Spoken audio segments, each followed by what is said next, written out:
All right, we are live. And now that I'm live, I'm going to actually tell people that I'm live. So if you're already watching, how did you get here so fast? Let's see. Let's get a...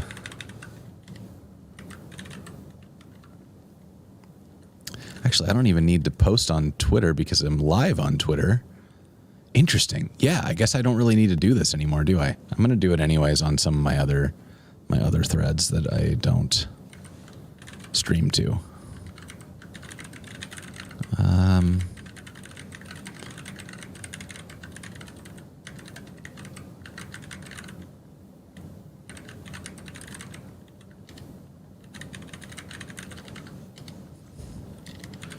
Where's the right place to even link people to? So now I've got, let's see, when you're live on YouTube, you go here. Get shareable link. There it is.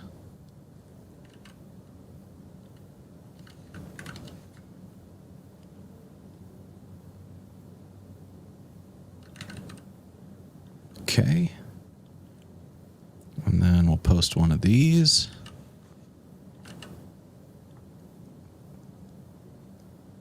And that I'm already live on LinkedIn. Neat. What else is happening? Where else are we going? And then I got to go to my Discord. Do a little what up for everybody. Oops.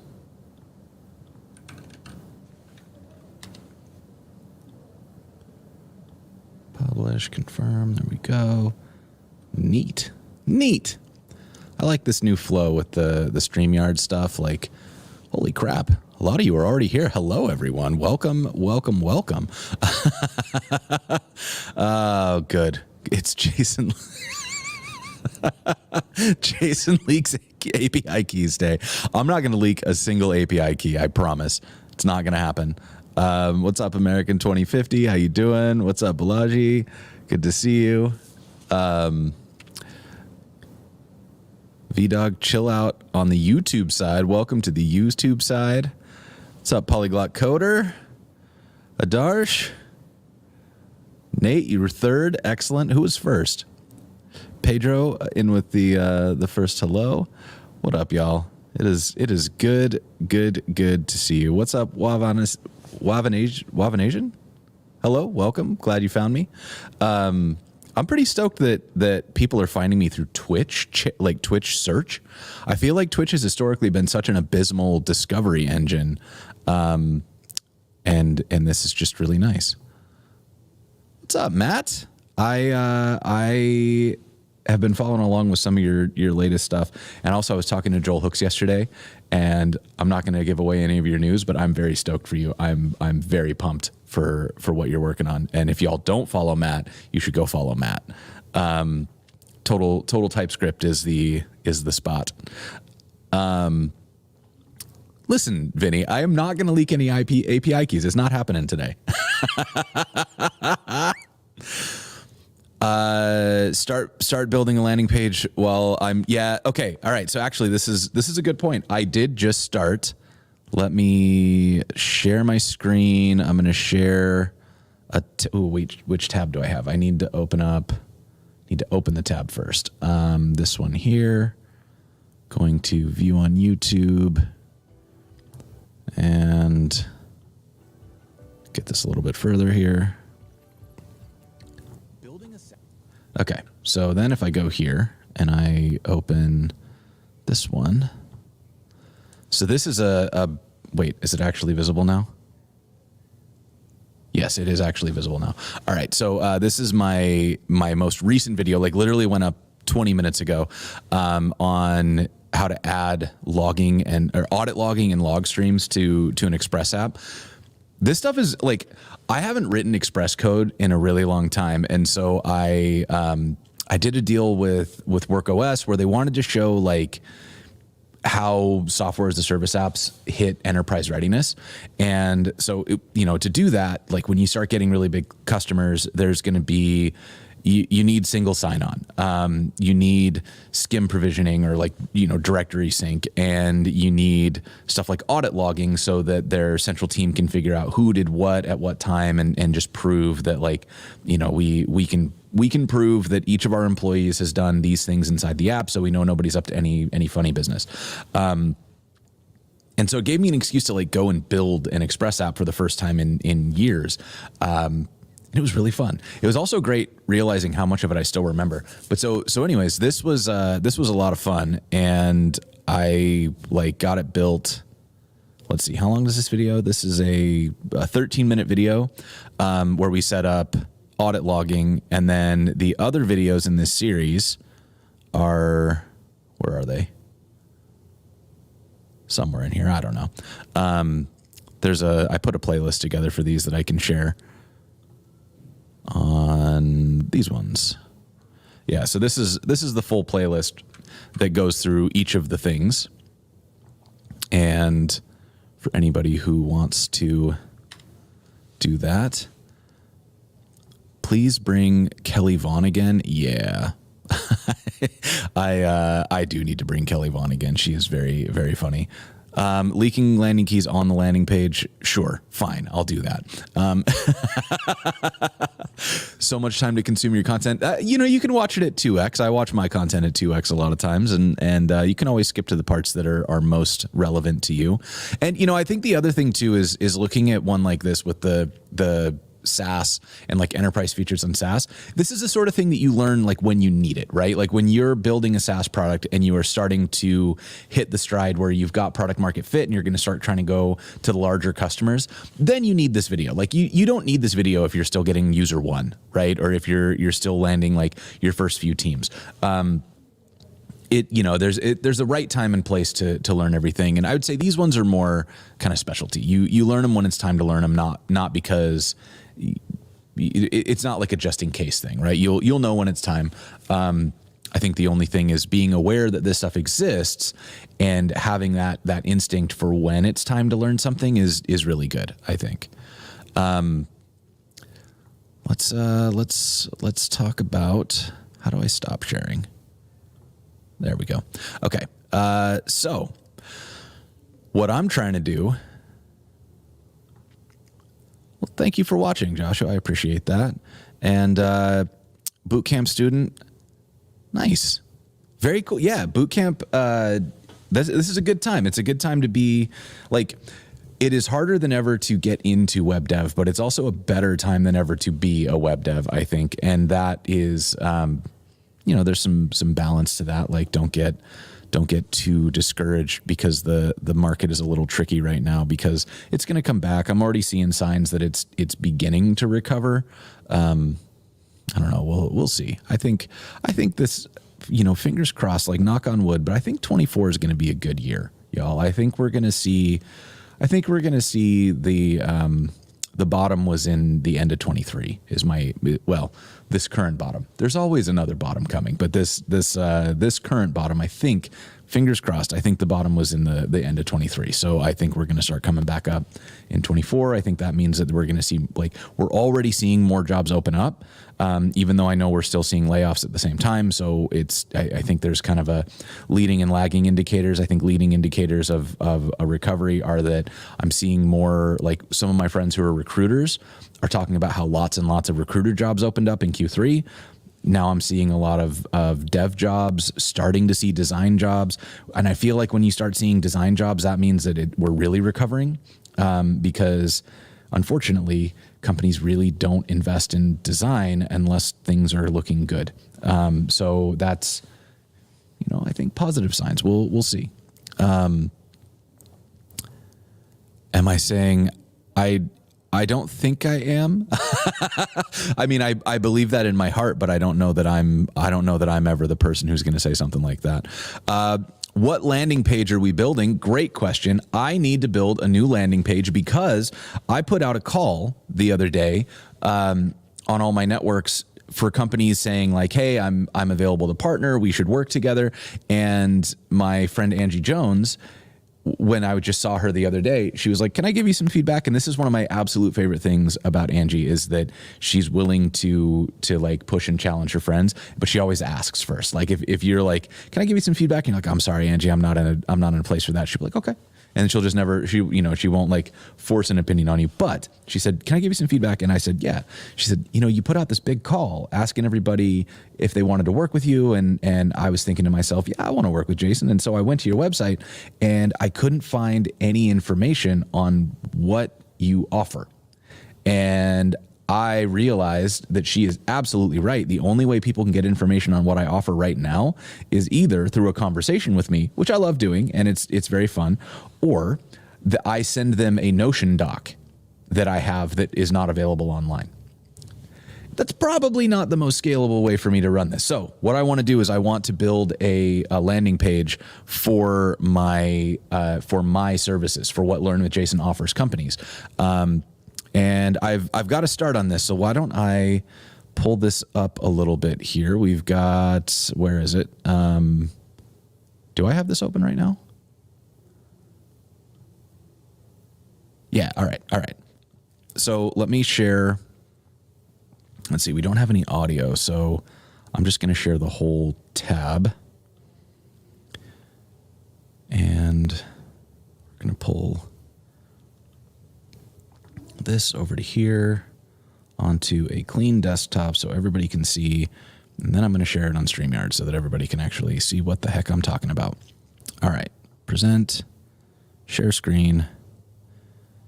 We're going to do one of these and one of these. All right, so y'all can see it. I need to clean these up. I feel like I had a setup that I liked. I need to edit this. And I think all I really want is for this to be, how do I make this? Oh boy. I just want it to be right aligned that's all I want.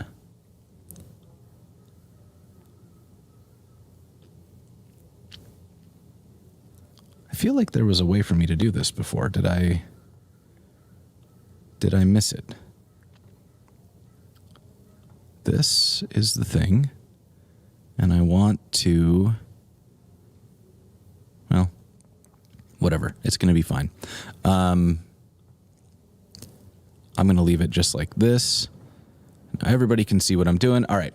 So check this out. So this is kind of what I've started with, and I got a review from Marissa, my wife, and she told me it's bad. So I'm gonna clean up the presentation, and I'm gonna try to get some of the layout stuff working. So let me first show you this bit that I'm very, very excited about. If I can get back to the comments, so I can see what's going on. All right. Okay. Now everybody can see my screen now, I think. Yes. And is Astro the best option for landing pages? I'm biased. I think yes. I am currently very much in the mindset that if I'm starting something new that is not 100% like dynamic, every single thing moves, I'm probably leaning Astro. And it sounds like Jam Jazzer agrees. And yeah, Charles, Astro's great for most content-focused projects. Yes. 11D is also very, very good. No, Angie is not my wife. Angie Jones is a legend in the space. She is a great friend and an excellent engineer, excellent teacher, just, solidly good people. My wife is Marissa Morby, and she rules. I like her for a lot of reasons. Let's see. Hard to call it the best option. That is true. It's a great option. For me, it is my best option. For you, I mean, honestly, the best option is the one that you're going to be the most effective with, I think. And so it very much depends on what your goals are. Like, are you trying to learn? Then pick something that's fun to learn with and that's going to teach you something. If you're trying to get something done quickly, pick the tool that you're going to be able to work with without having to learn at every step of the way. All right, so, okay. So let's do the first bit. Let me show you this thing that I've been working on because I'm very happy about this. So in here, I've got this header that kind of scrolls up with you and then sticks to the top. So this is built on something that I learned from, do y'all remember Bramos? He was on the Learn with Jason show. Let's find Bramos. Here we go. This episode was so much dang fun, and you should definitely check this out because yeah, this is a completely CSS driven animation. There's no JavaScript on this page right now, and there are several cool things happening. So first, look at this border. Note that the border is animating. It's a gradient border, and the gradient border it's not like a linear gradient. This is a circular gradient, a conic gradient to be specific. And look out here. You can kind of see this. It might be a little bit hard to make out through the stream. I'm not sure. But do you see the glow that's like following around? And then we've got this kind of like subtle gradient back here. All of that is CSS. So let me pull up the code and get it on the right screen here. Let's get this over to here. All right. And then this is my partners page. And so down here, we've got a little bit of a mess because I'm still very much work in progress on this, but I am having a blast with it. So, we're going to let it be. But so we start out, there's this property here that is like the @ property syntax. Let's actually talk about this for a second because this is so dang cool. So, you know what? I'm actually going to record this because I think this is going to be really interesting. So let me go into all the places that I need to be. I'm going to set a marker. I'm going to start here. And come on. Oh, wait. Hold, please. I got to plug my hard drive back into this recorder.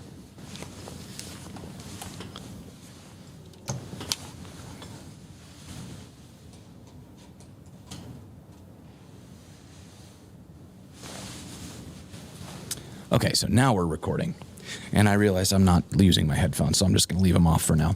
All right, so let's talk about animated animated gradient borders in CSS and how freaking cool they are and how hard they were to do before very recently.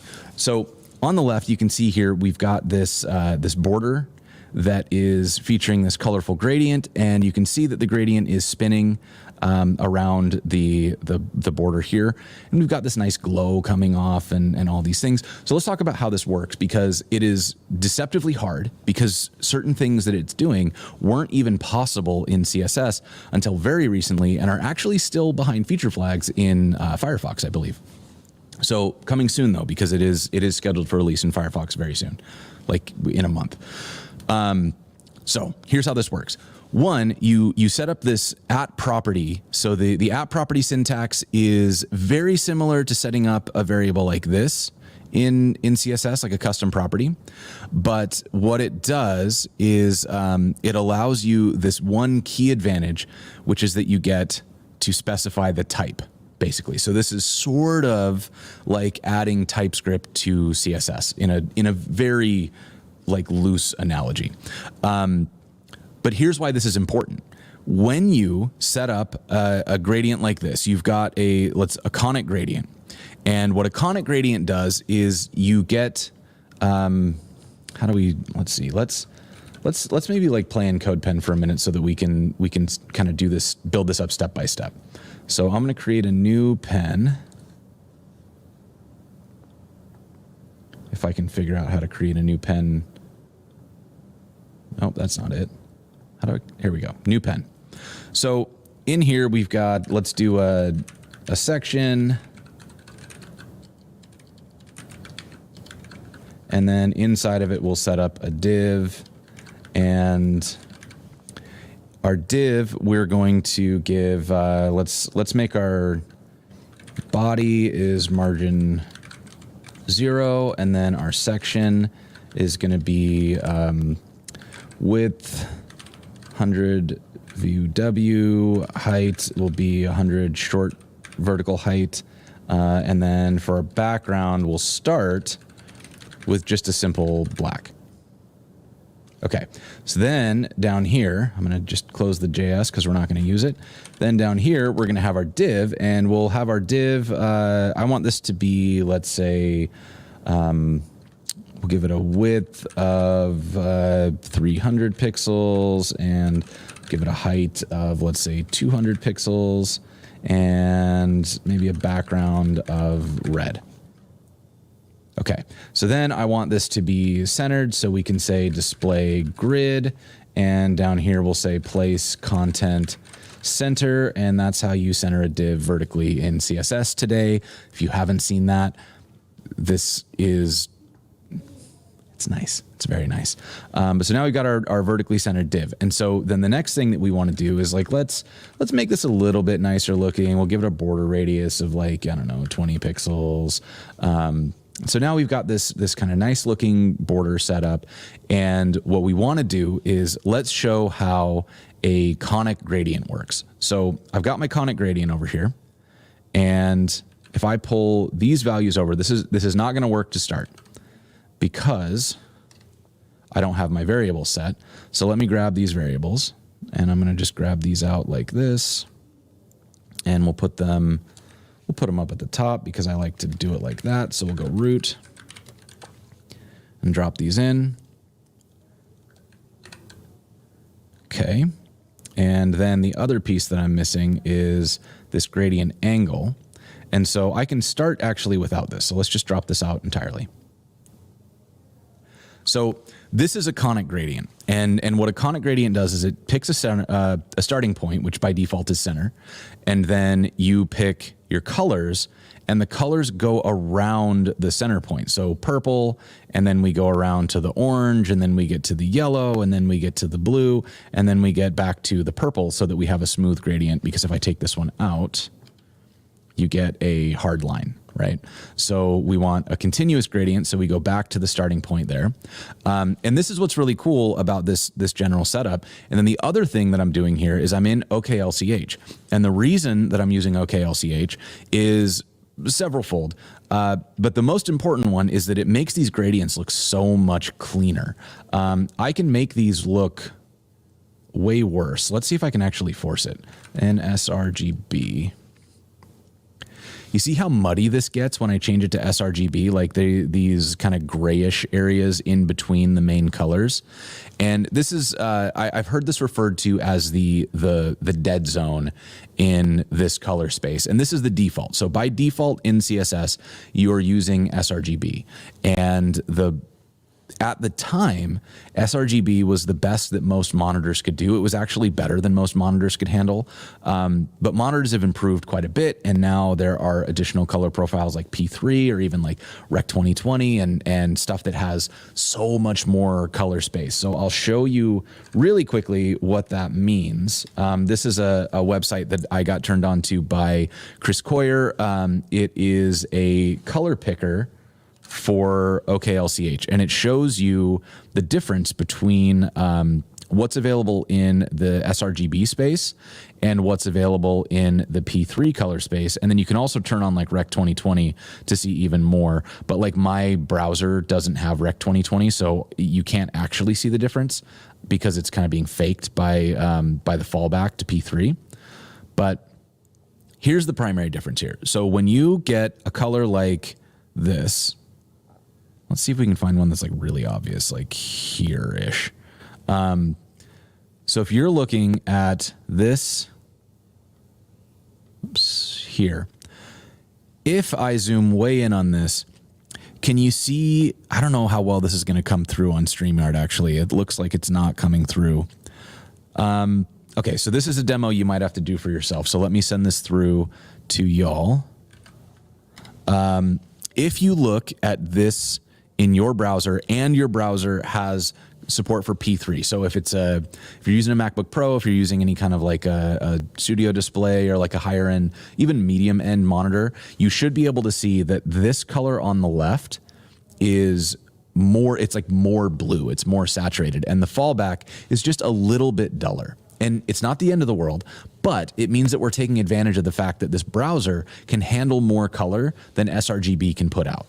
So that's kind of the reason that I'm leaning on OKLCH. And then the other part of it that's really, really cool that I just wrote a blog post about, and I'll share, is if you look at this gradient here, so this is the dead zone. You can kind of see it goes from like purple to like this kind of muddy gray, and then it comes to blue.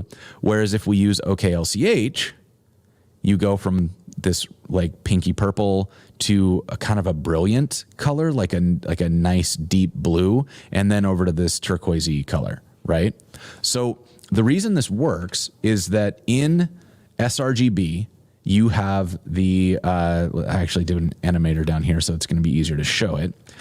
In sRGB, it's called a rectangular color space. And so that moves from this point here to this point here. This is our starting color, here's our end color, and it picks the shortest distance, which is a line, which gets you into this center point, which is usually like white or gray, and that's where you get this dead zone of like grayish colors, right?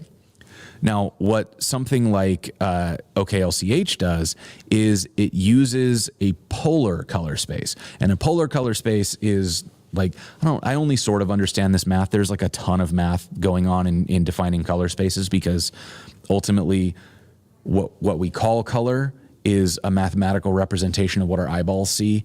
And it's very, very complicated. And I tried to watch some videos on it to understand it better. And my brain kind of shut down at a certain point because it was far more math than I was ready for.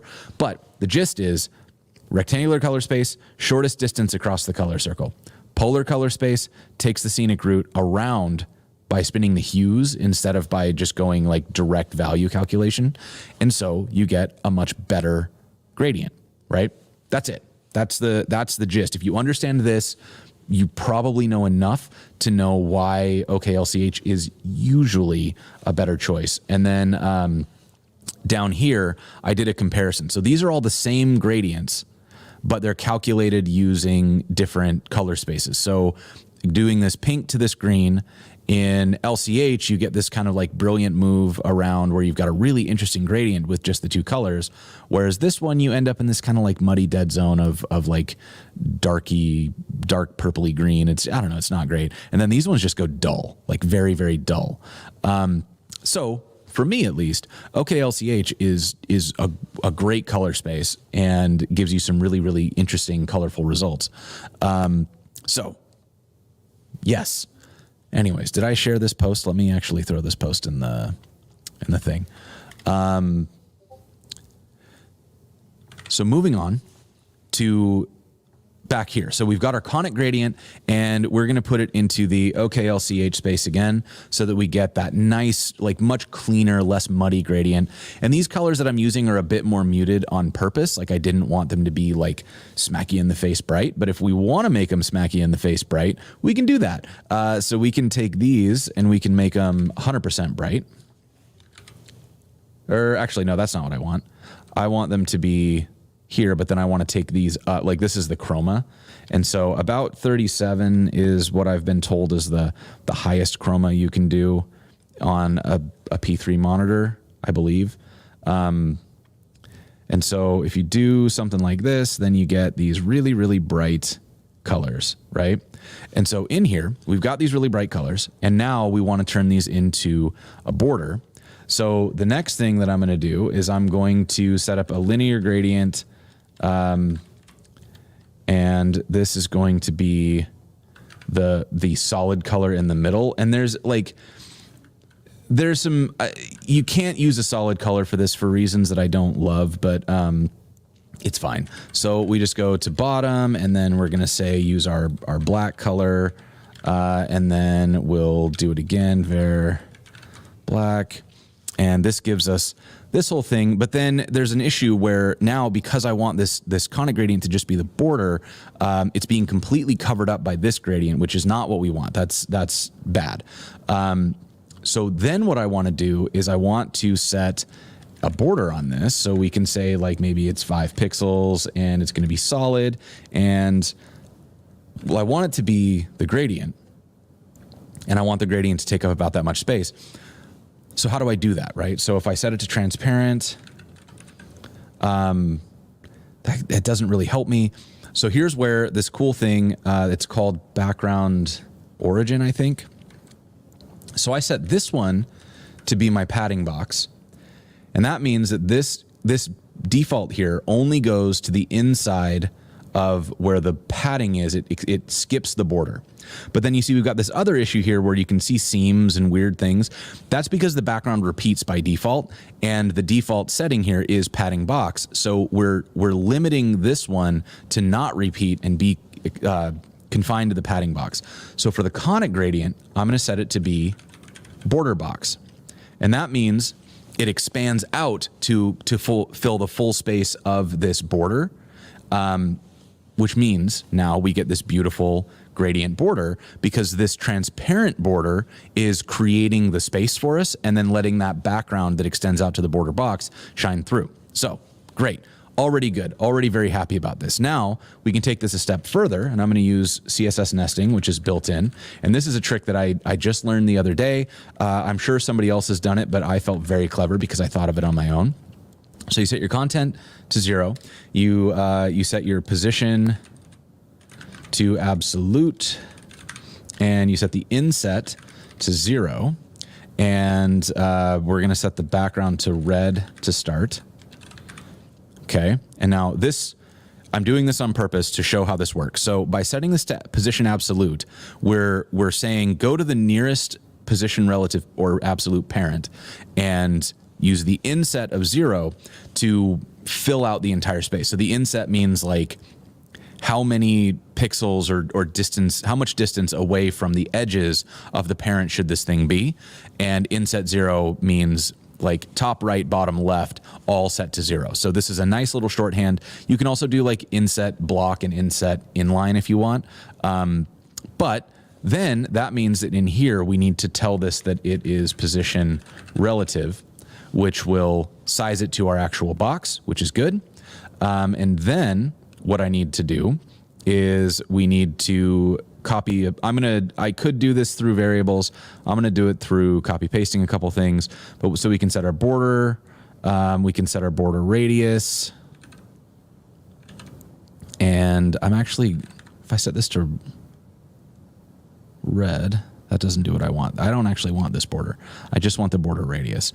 And we made the border radius 20 pixels. The border is 5 pixels. So we actually want this one to be 15 so that it lines up. It's a little bit of math. You can take your border radius minus the width of your border to get the internal border radius so that you don't have goofy border radius.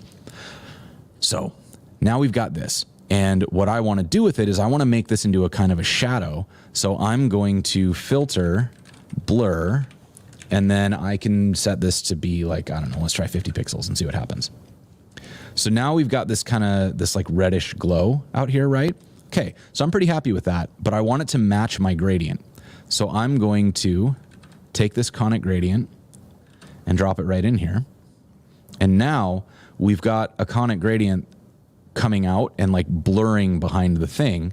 And so the issue that I run into then is that this is not, it's like hidden, or it's like hiding the content underneath it. So I can set this one to be like a Z index of 10. I'm going to set this one to be a, oh wait, that's not what I wanted. I want you to be over here. And then I want this one to be like a Z index of 1. Might even be able to get away with a -1. No, that's not doing what I want.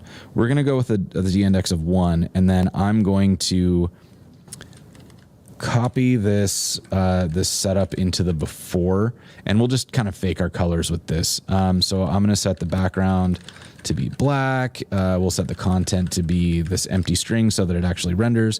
We'll do a position of absolute, inset of 0 and a z index of 5, which sets it on top there. And then I just need to match that border radius again. Now we've got a background, we've got our border, and we've got this sort of glow. So now I want to animate this. So to animate this, I can set up, we'll go right here, I guess. We can do a keyframes, and we'll call it spin. And all I want to do is just animate the, we'll call it the gradient angle, and we're going to animate it to 360 degrees. And did I actually set up?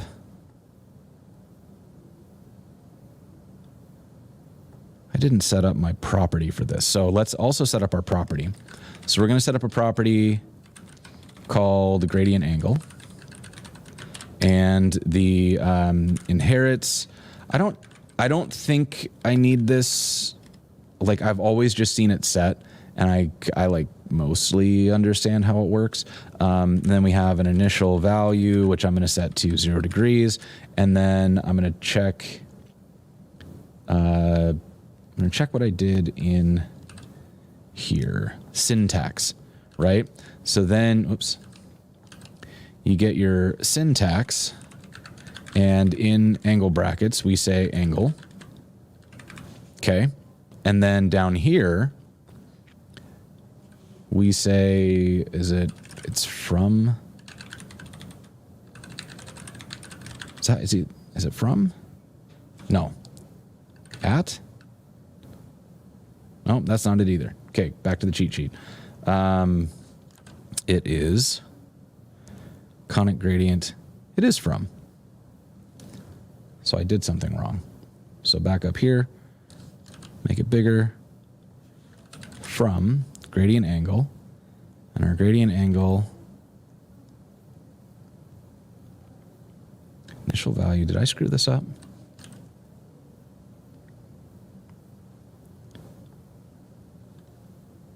I'm just going to copy this straight across instead of me trying to guess whether or not I did it right.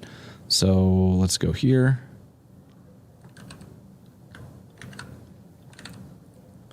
I must have typoed something in here. I'm not sure what it was. So then we've got our gradient angle set up, and that means that we can animate it and here's why this is important. If I just, actually, let's set this up the way that won't work first. So here's our gradient angle, and I'm going to set it to 0 degrees. Then I'm going to comment this out. And then down here, we're going to animate this conic gradient by saying animation. We'll say spin, 2 seconds, linear, infinite, because we want it to just keep spinning. And nothing's happening. All right. But something is happening. It's just not happening the way we want. So watch what happens if I change this to 180. And suddenly it's like flipping. And that's definitely not what we want. Like that's the opposite of what we want. We didn't want flashing. We wanted continuous animation. And the reason that happens is that CSS doesn't know how to interpolate these values because they're not typed. We didn't tell it. Like, it's not sure that this is an angle. It's not sure whether it should treat this, what the mins and maxes are. And so by giving it this instead with this property, we say, this is an angle. And now CSS can say, oh, great, angles work like this, 0 degrees to 360 degrees. And I can just go about my business. So if I save this, look at it go, right? And so then I can take this same thing and I can come down to my after, and we can take the same set here and drop it in. And now we get a spinning radial gradient, now we get a spinning gradient border that has like a neon glow behind it that matches the color of the border and spins with it. So this is a really nice, like pure CSS, pretty slick effect that you can build really fast. It's a little bit of CSS, but this is a lot less CSS than you would have to write JavaScript to do the same thing. So let me I'll save this and CSS gradient border demo. And all right, so now I'll do the video sign off thing. So everybody prepare yourselves. If this was helpful to you, make sure you like the video, share the video, subscribe to the channel, show your friends, anything you can do, because it helps me out a lot. Thank you very much. We'll see you next time. Let me turn these off. And go back over here. Do one of these markers. All right. Cool. What's up, Sketchy Bex? How you doing? Okay, so I think this is actually a really important point. CSS is complicated. It's a full-blown programming language. You can do a lot with it, right? I've seen people do Morse code interpretation through CSS. I'm pretty sure it's Turing complete at this point. So it is a rabbit hole. You can go way down this rabbit hole and learn so much about CSS. But compared to the CSS of years ago, it is much more straightforward. Like, I think the thing that I've seen for a lot of devs, and the thing that always kind of makes me sad, is CSS is so much fun and it gives you so much power. And years ago, like in the 2000s and the early 2010s, CSS developed this reputation of being terrible. And a lot of that, I think, was due to the fact that we had really uneven implementation across browsers. We had, browser hacks, prefixes, all sorts of weird stuff going on that made CSS feel like it wasn't good. Like, it felt janky. It always felt like you were battling CSS to get it to do the thing that you wanted it to do. So through faults, like this is valid criticism. CSS earned this reputation of being like bad and difficult to work with, and everybody needs to, find a different way around it. And the thing that bums me out is I think that a lot of people who learned that in 2010 have never re-examined CSS. They've given up on it. They've moved to Tailwind and CSS and JS and various other things that allow them to never deal with CSS directly through this belief that CSS itself is inherently bad. But over especially the last 5 years, CSS has made these enormous leaps and bounds to become good.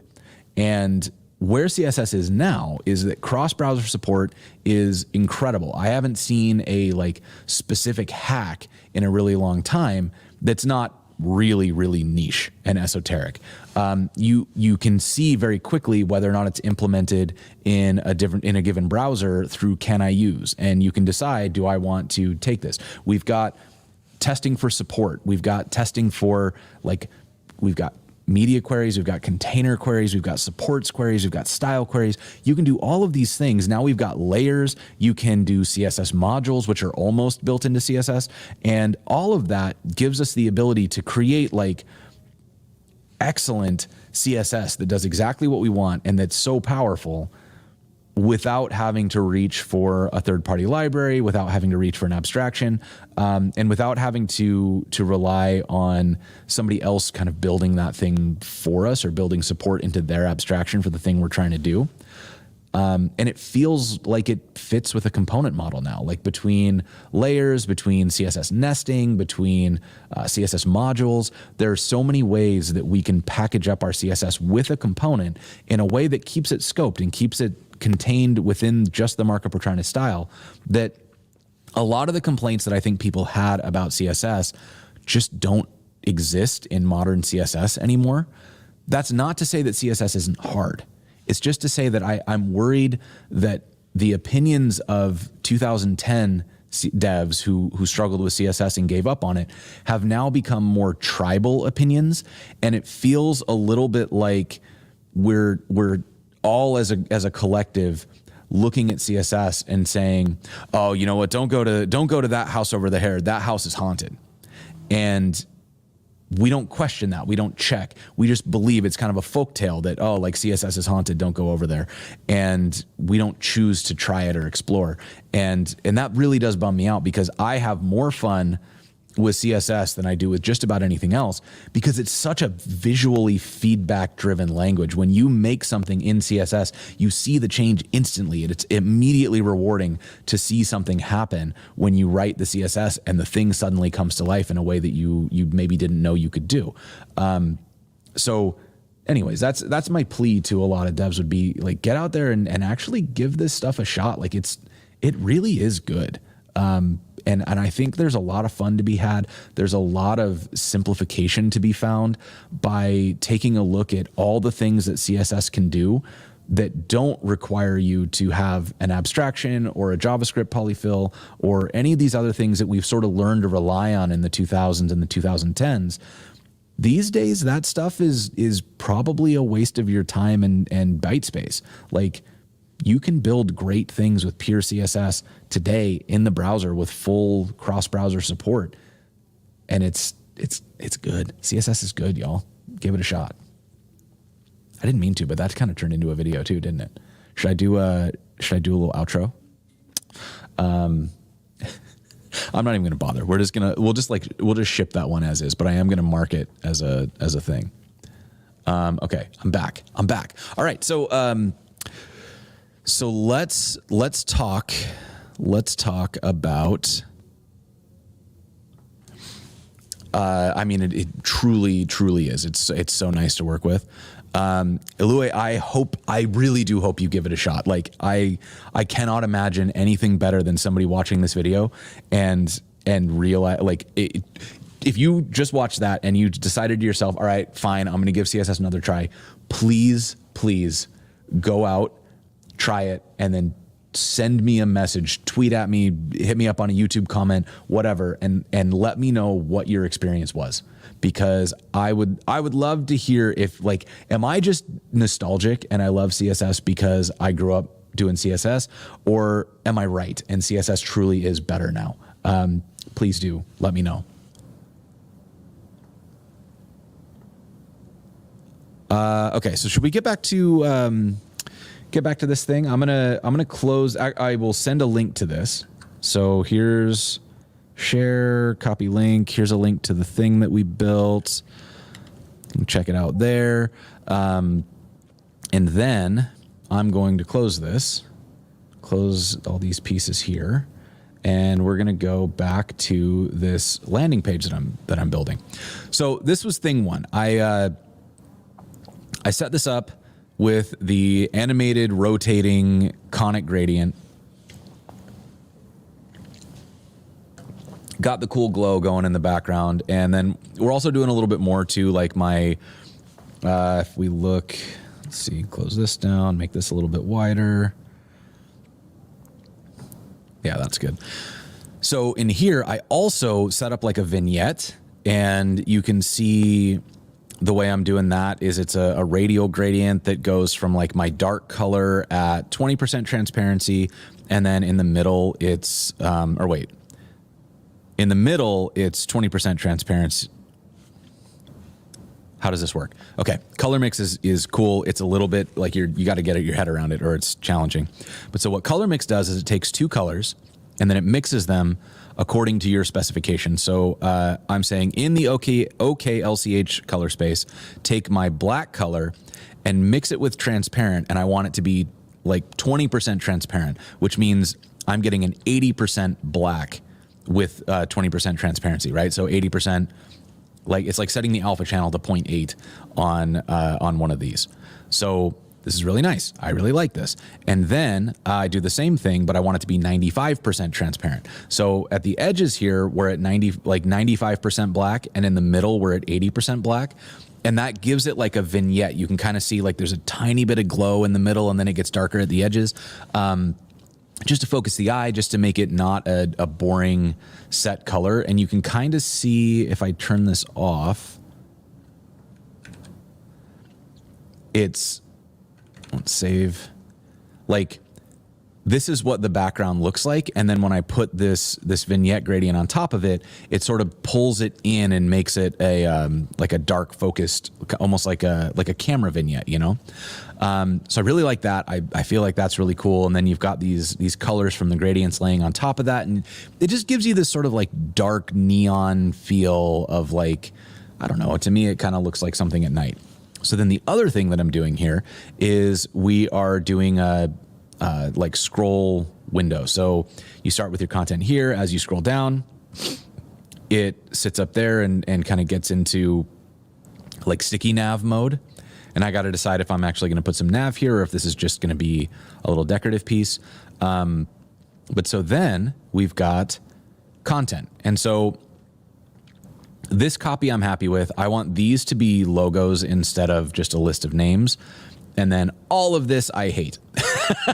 It's too many words. There's too much going on, and this isn't even the all of it. Like what I need to do instead is I need this to just highlight what it is that I actually do. So we're going to change this to say what I do, and then I'm going to put subdivs in here.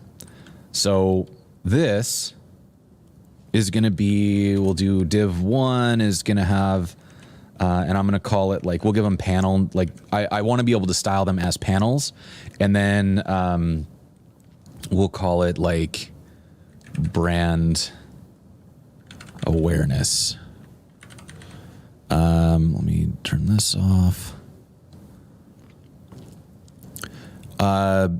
Which piece available on my CodePen? So the individual pieces of what I've done here are on the CodePen. This exact thing is not on my CodePen. This is something I'm working on for my personal site. I will be like committing this code so I can share that. It'll be in the Learn with Jason repo under the partners site is what I'm calling this. I'm going to publish this as a subdomain. So partners.learnwithjason.dev is where this will eventually live. And the way this is being built, actually, it should be like, you should honestly be able to like inspect source to see how this works too, because I'm not pre-processing much. Let's see. The only thing that's really being pre-processed is that there will be class names generated by Astro. So if we look at one of these, you can see here that it's it still shows you the class name, but then it's kind of got this Astro thing. And this is how we do scoped styles in CSS when you don't have like browser support for scope styles. Like I guess if I was doing layers or something, I could get away from this, but Astro has it built in and it's pretty unobtrusive, so I just let it roll. Okay, so we've got kind of this set up, and we'll say brand awareness campaigns, and then I got to figure out what actually goes in this. And then the other thing I can do is educational video.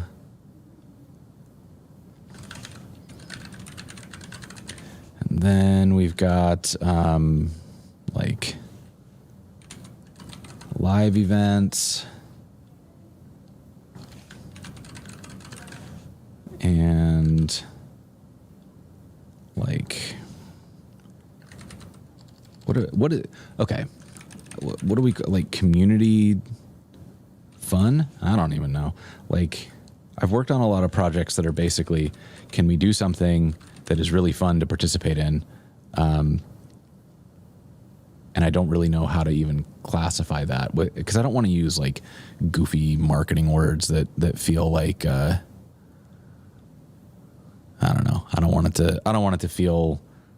I'm not trying to market here. I'm just trying to play. And I think if more companies embraced play, they will have better results. Like, my favorite companies to follow. I don't follow companies. I follow people that work at companies, and the campaigns that work best are the ones that tend to embrace kind of the fun. Like, they're not trying to take a meme and make that meme drive signups. Like, I can't stand that. So instead, just play. Like, let's just play.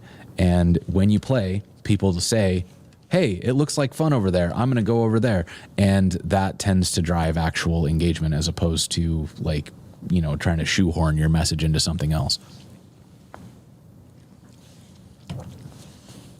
So Now we've got these sections here, and I'm going to even just pull this one out for now. We'll figure out. I might try to pull the examples in on these, but here's what I want to do. I want to play with. I'm not going to spend any time pulling logos right now. So what I think I'll do instead is why don't we have this? I'm going to call this the intro, and I'm going to drop it down here, and then we'll set up another section here. That way we've kind of got everything set up like that, and then I'm going to change this from being called Moose, which I think I don't even know if this is true, actually. I feel like when I was in bigger companies, I heard people call the like logo thing on the landing page a moose head. And I don't actually know if that's what it's called. So I'm just not going to worry about it. And instead I'm going to, let's see, padding block start, margin block start. I'm going to do probably just like a padding inline of, let's go the min of 2 rem or 5 VW. Okay, so that gets us a little bit of space there. And then on our logos, we are going to set the UL to be padding 0 and list style none. I got this wrong. What did I actually call this? Partners, or just move this up to this section then, and then change this one to be partners. Okay, and then let's even go with display flex. We'll give it a gap of 1 rem, and we're going to need a flex wrap. Good, and then we can justify content center. Good, and then I'm going to set this padding. We probably need this padding to be like 2 rem, and then we'll also set this. Okay, so now we've got our intro section here. We're going to have logos here once I take the time to go and get them. And then you'll get down to this section here, which is going to be our brand awareness, or like our big panels section. And so what I want to do with this big panels section is I'm going to first, can I collapse this? I can't, apparently. Oh, weird. I think the app property is new enough that the CSS stuff hasn't caught up to it. So like they don't know how to tokenize this. If I move this up, does that make it any better? Then can I collapse this? No, still weird. All right, that's fine. Okay, so I have the what I do section. And so in this, what I want is I want what I do to be like, I saw this cool demo. Let me actually pull this up. I feel like most of the things that I look at now are like cool things that Brahmas did, but where was it? It was on Brahmas's blog. Here. So check this cool thing out that he built. So this is, there's a lot of cool stuff going on, but let's go look at can I see the code pen? I think it's like all the way down here. But he does something really, really clever here where he's doing more than I want to. What I'm actually curious about is like watch these photos. So there's photos in the background and then there's the pieces in the middle. So as you scroll, it like snaps to these sections and you get like, I can move it to the middle like this and then it'll snap to the nearest one. And I really like this idea. I think this is really cool. What I'm not sure about is exactly how this will work if I am attempting to like, when you come down the page, I want it to start out as like a standard page. And then when you get to this point, I want it to stick until you've gotten to the last section. And then I want it to keep scrolling. So I'm not 100% sure if what I want is going to work. But what I'm thinking of doing is borrowing this general setup of this like full screen, it snaps between sections and you move things. Now, the part that I'm not going to take here that I think is really, really clever is watch, like, do you see how these are tilting? He's detecting scroll direction with pure CSS and then also using velocity to determine how much it tilts. So like, you see how it's not tilting at all right now because I'm going really slow, but then when I like slam it, it's going really fast. It's like really tilted. That is freaking cool. Like this is so clever. This is pure CSS. There's no JavaScript in here. I am honestly like, there's a reason that I'm stealing everything from Brahmas, and it's because he's freaking brilliant. And there are some really, really clever things in here. So I want to see if I can make each of these panels into a similar kind of vibe. I want a full screen photo in the background. I want the details of like what the thing is. And then I'm going to put probably some examples. So I want to get like my headline in there, maybe a sentence or two. Like I need to really, this is going to be hard for me because I love writing lots and lots of context, but maybe a sentence or two of like tone setting and then examples. And the way that I'm going to try to do that is that each section will take over the whole screen, and maybe I'll do a cool animation, see if we can get some view transition stuff in there. And then as you move down to the bottom, then there will be like a, ready to get started kind of thing. And maybe I need to make those a little easier to find everywhere, but let's start here. So I'm going to get back over here, and I want all of these to live in this what I do section that will have, let's see, what I do. And I want that to be, how's this going to work? I want this to be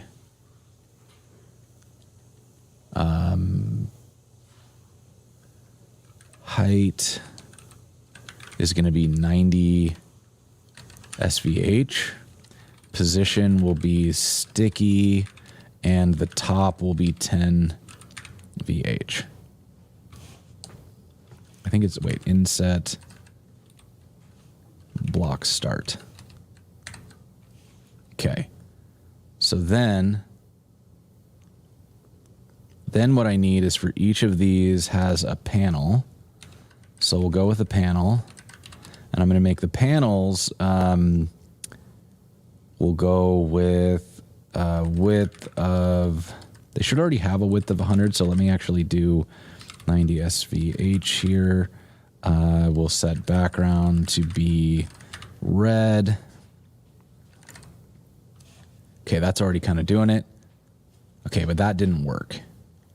It's not, or at least it's not doing what I thought it would do. So let's go with z-index of 1, and then on my hero, I'm going to give this a z-index of, give it a z-index of 100. So that makes that stick, but it's not exactly doing what I want, because I wanted this part, I want it to kind of stick here and then scroll internally, which isn't exact. Well, maybe that is what I want. Let's see. If I go overflow Y scroll, do I get a secondary scroller?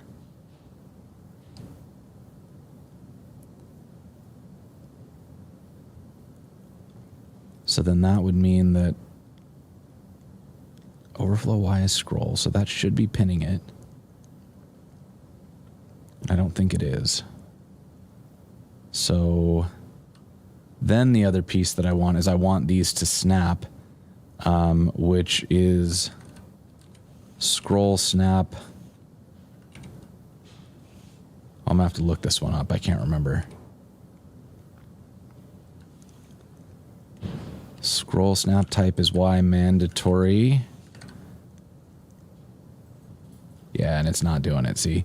So maybe what I need is to go look at what Brahmas did. So let me get to his demo. And let's actually look at this on CodePen. So this is, sorry, I should have linked to this too. There's a demo there. Marquis is still alive, actually.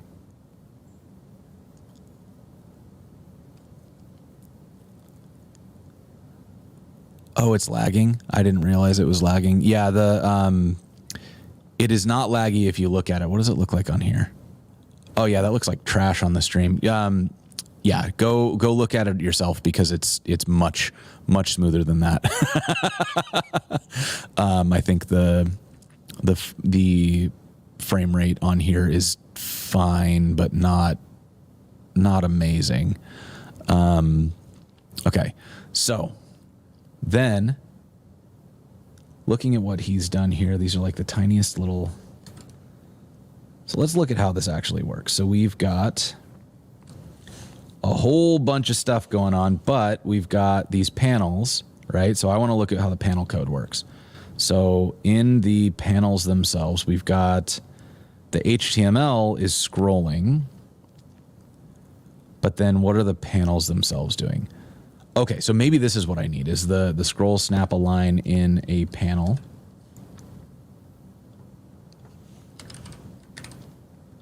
So then I can come over here.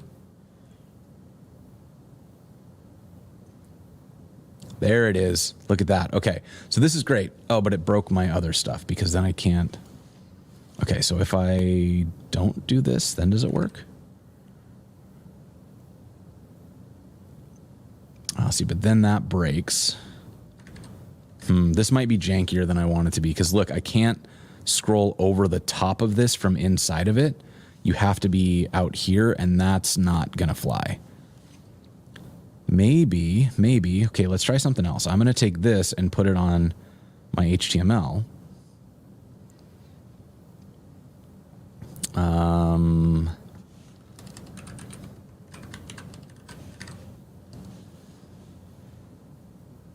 No, that's not gonna do it either, because see, then I can't.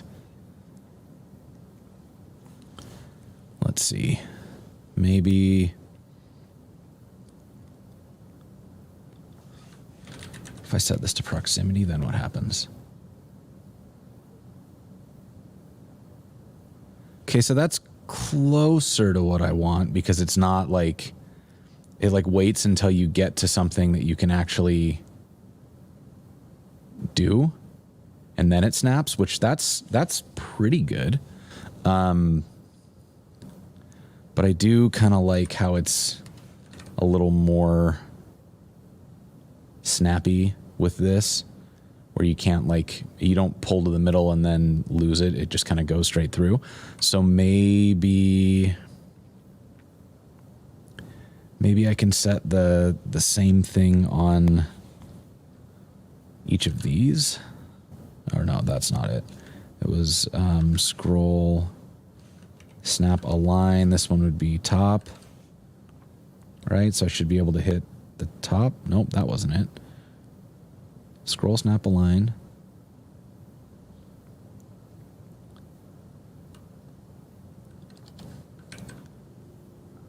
Initial unset. Oh, we don't have. Is it start maybe? Oh, that's bad. That's really bad. You see what it's doing? That's trash. Okay, so that's bad. I don't like that. If I set this on like the intro as well, does it still do that?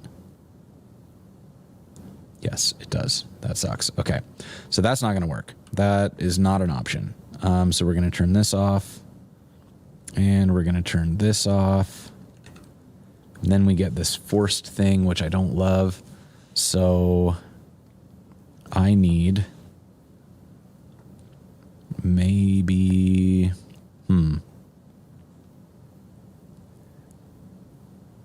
So I can't set it on the HTML. Like, that's not going to work.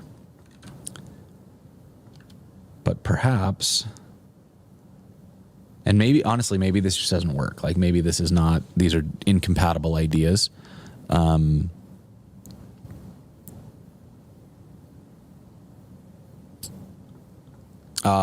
That's a bummer that it's not working. It will work on any Chromium browser. If you've got the nightlies of Firefox, like I think 121 introduces it, and then does it work in Safari? I can't remember which features are working in which place. I know for sure it'll work in Chromium. So like I'm using Arc, and it works. If you're using Chrome or Brave or Edge, it should work in all of those. 120 B9, yeah. So I think 121 in Firefox is supposed to carry most of these things. Like there's a big CSS release coming in 121 of Firefox. Technical preview of Safari. Okay, so you got to flip a feature flag in Safari. It's coming. Like we're so close to all this stuff working, and I'm very excited. I feel like 2024 is going to be a big year for CSS. All right, can I fix this? So maybe if I turn off the position sticky,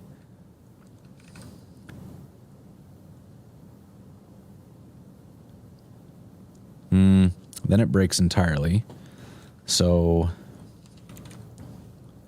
position sticky. Oh wait, maybe I turned off the overflow. So let's try overflow. Y is scroll. See, that part sucks. We're so close to that being what I want, because I want this takeover like this, but then I want to be able to scroll. And right now you have to go outside of that div to scroll, and that's not going to fly. I can't do that. So let's see.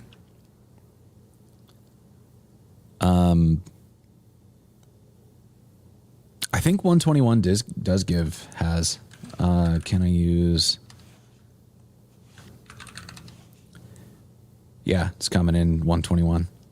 So yeah, like I said, like 121 has so much good stuff coming in. It's got app property is coming in 121. It's got what were some of the other ones that were really exciting?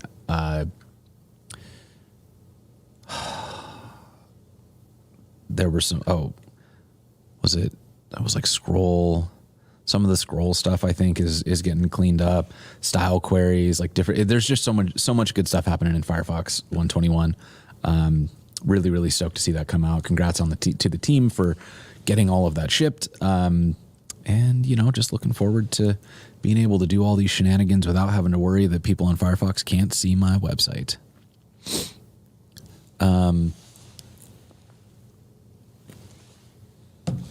All right. How do I fix this?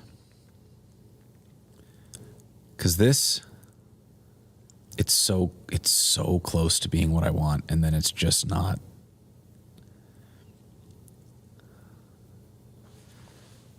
Let's see. So let's see. Bill CSS, scroll snap, partial scroll snapping. 2 years ago, that's probably not the right move. Or no, this is using the right thing. So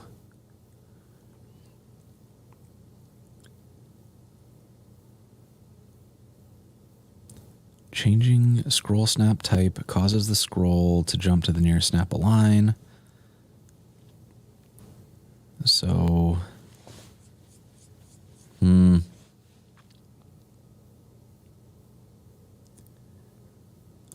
I don't like that.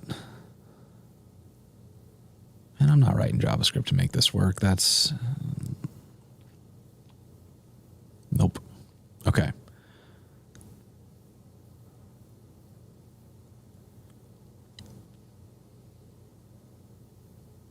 Snap scrolling only on a certain section. Maybe there's something in here.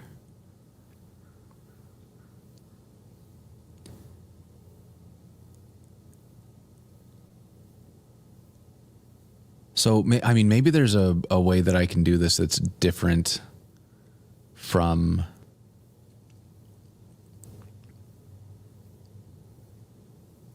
Like, I wonder if I could do this with the scroll animation timeline. Like, okay, so what I'm wondering is maybe if I set the scroll animation to start, this would require some like goofy stuff with checking the heights of things, which I don't love. But I guess if I sort of specified all of the heights to be like 90 VH, then I've got panels, and those panels are always the same height, and that's all fine. Then maybe what I could do is I've got my header, which is fixed, so that doesn't factor in, and then I've got the padding. So there'd be some math that I don't love here, but I could potentially make it work where, like, after you've scrolled down one section, which would be the intro with the intro paragraph and the logos, then trigger some scroll timeline animation where we update a variable, and I could do steps. So like, I've got 4 panels, we do 4 steps, and you scroll, and it like goes from step 1 to step 2, but we could do a transition on it so that it like moved. Ooh, can I do this? This might be a mess. Let's try it. So let's take this piece here. And so what I want to do is let's have this. How can I test this easily before I build a bunch of stuff?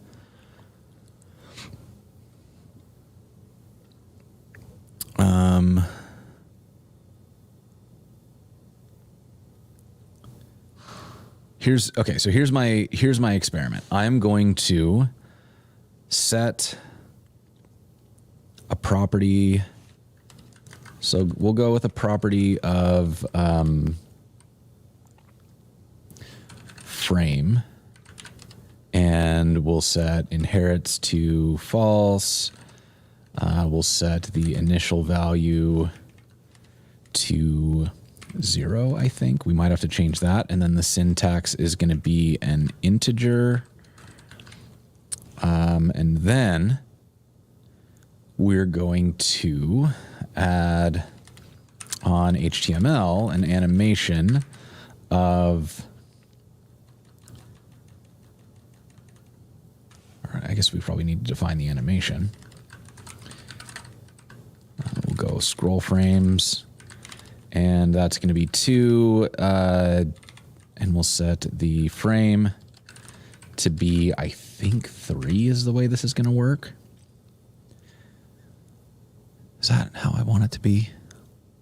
I think let's go look at my actual thing here. So I built a little demo that like other people have done this as well. So I'm just, I'm looking at my version of it because I remember writing it. But so here's what the goal was with this is, so we've got this animation here. It has 11 steps. I've got if you look, there's no JS here. And we've got one image, right? So there's one image that has our corgi in it, and that has frames. So there's 12 corgi frames. So we have 11 steps, and then we've got our animation set to a scroll timeline. So as you scroll, you go through the animation. So the faster you scroll, the faster it animates, and each of these is pulled out of this setup here. If I can highlight it. Okay, so this is what it actually looks like. This is the image, and then we're pulling out the frame by breaking it up into 12 steps. So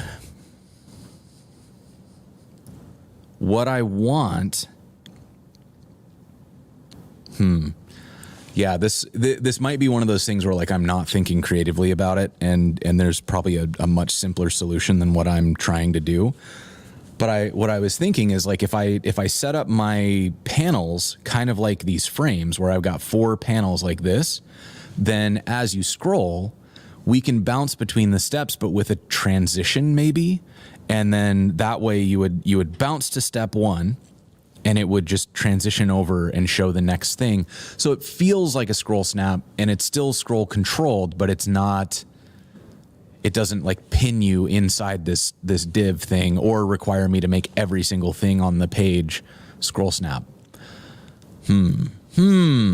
Is it possible? Great question. Great question. Okay.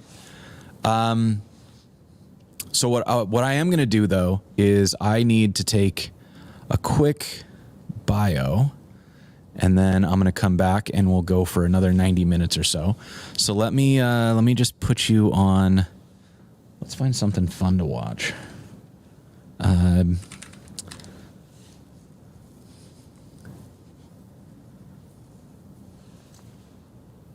long is this? That's 15 minutes. We're not going to watch 15 minutes.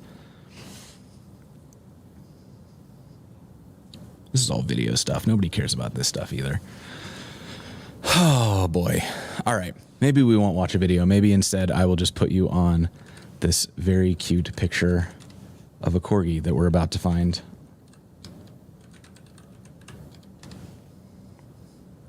Look at that. That is beautiful. All right, y'all. I'll be back in like 30 seconds.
Whew, I'm back. All right, y'all.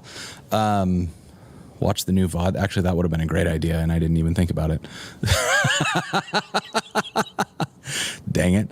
So, all right. So, let's just take a second and think.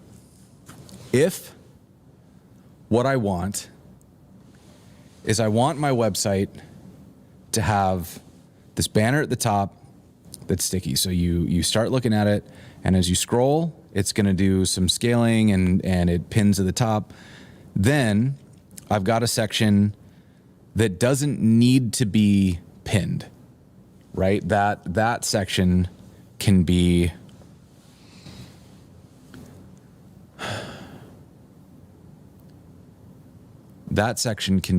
free form. And then we want to fill the screen with the other sections, and those we do want to snap. So should I embrace all snapping, or should I try to get clever?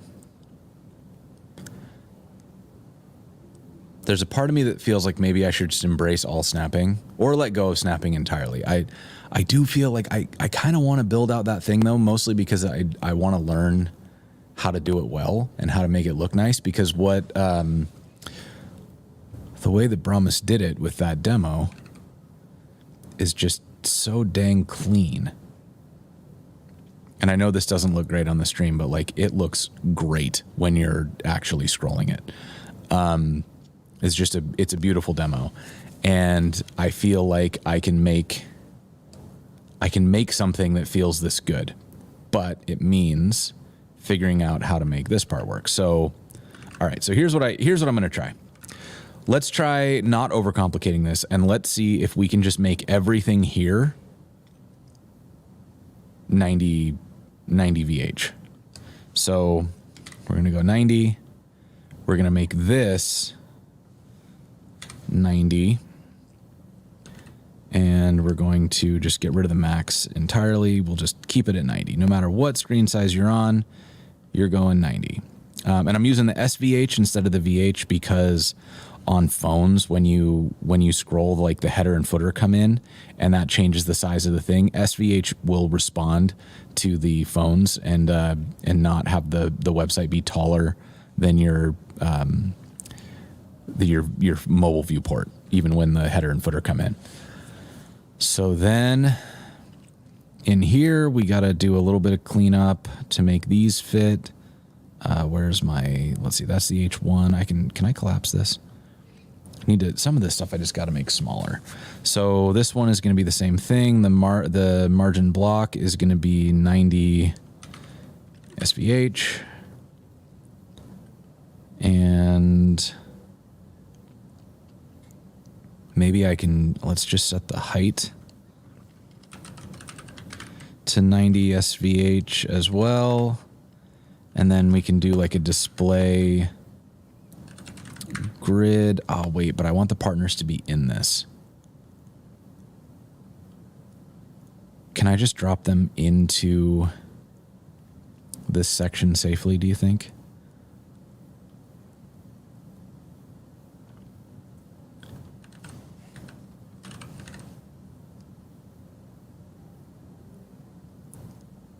Okay, so that's closer. And then let's see. I need to clean this up a little bit. Maybe this is like 80 so that it's a little ahead of the thing. Yeah, that seems right. That looks good. And then I need to clean up this intro a bit. We're going to place content center. Okay, I'm pretty happy about that. Then we're going to take the partners. Those are fine. We can leave those as is. So I'm just going to collapse that down. Maybe we can collapse this down. And then here we've got the height. So I'm going to turn this part off. I'm going to take this. We can get rid of this as well.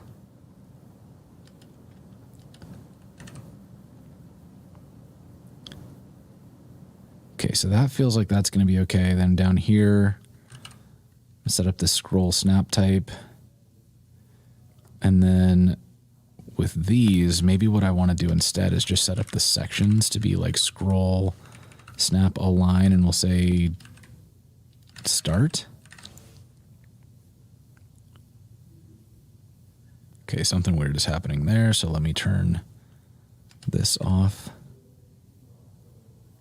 Ah, see, but this part sucks. Like, it sucks that I can't get this to cooperate the way that I want it to. Like, I want that to be smooth, and it is far from smooth. I also feel like that's not really working. Should it be 10 SVH?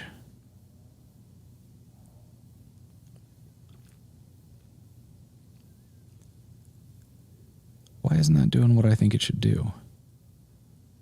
Oh, I know why. It's because now these wouldn't really need to be, like, the what I do doesn't really exist anymore. So that would mean, why don't we just change all these to sections for now? Like, let's not overcomplicate things. We're going to make each of these into a section. We're going to remove the wrapper section. I don't think there's anything down here in what I do, so we can just say if it's a panel,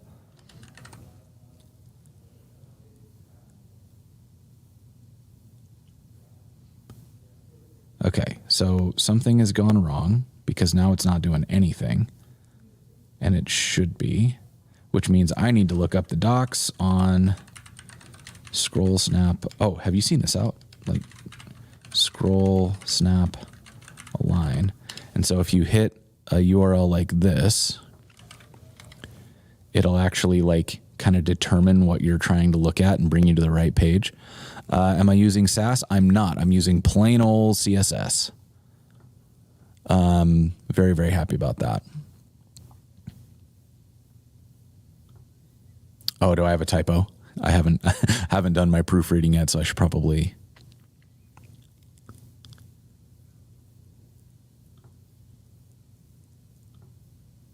This is really funny. I wish there was a sound clip of that. Okay.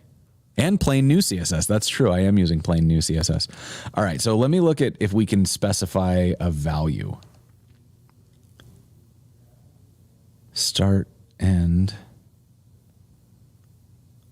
Whoa, wait a minute. Wait a tick.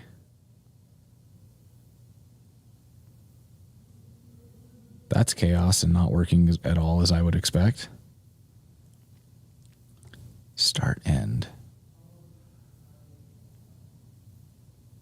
But can it be a value?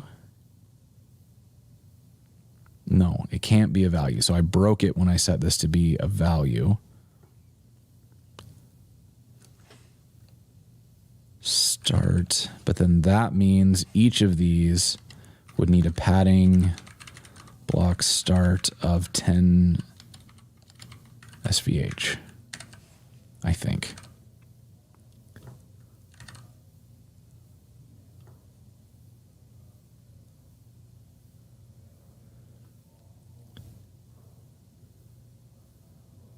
Okay, but we're still not, okay, but you wouldn't need it, so we'll reset it here. Padding block start is 0. Okay, so that's getting us closer. That part's still broken. And I'm not sure that just might not be something I can actually fix. It might just be incompatible. So let's see. Header shrink linear forwards. Animation timeline is scroll. I don't know. I might have to check and see if that's actually going to work. But if it doesn't, like, I mean, maybe I don't actually even need this part. Like, maybe we can just kind of play with the partners at the top, and we'll go with 100, and then everything can be full screen, and we'll just kind of bounce between these, and it'll be fun. So we'll go with 100, and this one won't need a margin block start anymore because this one is no longer going. Let me give myself a bail button here where I can. Let's go with these. All right, so now these are kind of set. They're doing the thing. Yeah, and they pin where I want them to pin. And we don't get that like super jank when we do one of these. And so I guess I could also, on these particular sections, I could do like 60, and then this one I could set to be 40. And then the others can be 100. Right? So then, like, as you come down, you'll hit this. But like when you're looking at the home page, the first thing you see will be this. And you'll actually get the stuff that I'm trying to show. I do wonder though, did I reset? I need like some global styles, I think, that I maybe didn't set. Did I do like a box sizing? I didn't. This will also help. So if you box sizing, border box. That makes it so that it calculates the sizes as part of the div instead of separately from them. So that is good. That gives me what I want. And then I've got my sections, and we'll set them to have a height of 100 SVH. And so these all have the right details. And then we don't need this padding block start anymore. So what I'm going to do instead is we're going to do like a padding of, we'll call it 3 rem, and then we'll grab that centering value that I had in here somewhere, this one. And do it like this. So then each of these is kind of pulled away from the edge, not fully slammed into everything else. And then I think that means I can also get rid of this here because it's already set.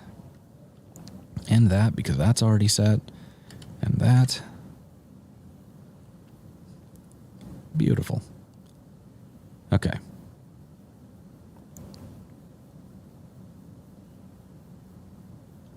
How did this one get unset? Intro height. Oh, I think it's just getting slammed because it has more stuff in it than it can handle. So what if I do like a min height? That seems incorrect. Oh, yeah. Do a height auto. Yeah, because it's more content than fits in the div as designed. So then I can take this hero and maybe we set this to be like 40 instead. 50. Yeah. And then we can 50-50 this and it'll do its best. Good. Okay. So like this kind of works, right? Like we're getting there. We're making progress and I can, I'll need to do some styling on this text and everything, but teams up with developer-focused companies to make video developers actually want to watch. Make videos, make video. Ooh, is that I don't know.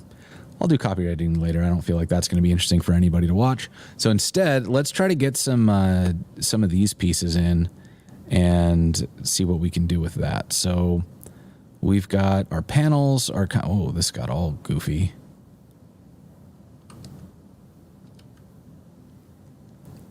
I don't even need that part anymore. Right? Okay. So, did you miss the SVH part? The red is very soothing on the eyes. Yes, the red is very soothing on the eyes. Okay, so let's talk about what SVH actually is. So, let's see, how can I show this on?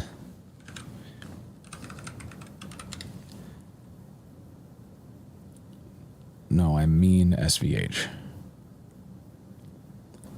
Does anybody? Yeah, let's look at this. So, is this going to be? Okay. So, yeah, when we get into like the small viewports, large viewports, do they have an example? I really just want to see a screen.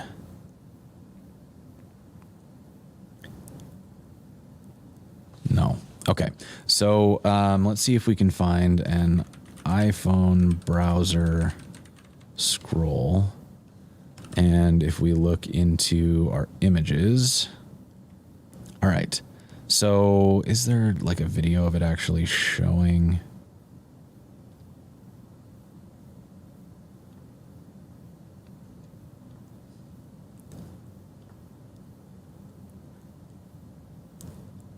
Okay, so you see this part here, how there's like the header, and then there's these pieces that come in, and then sometimes when you're looking, it's like this, where there's no browser bar, and it's like real small at the top.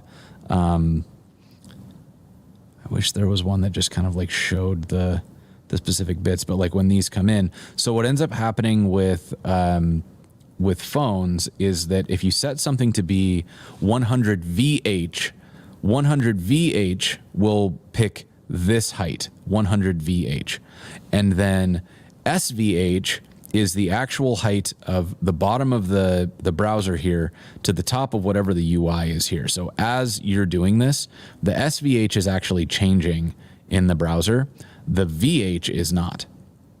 So you're using, with SVH, whatever the actual available viewport height is, the small viewport height, not the total viewport height.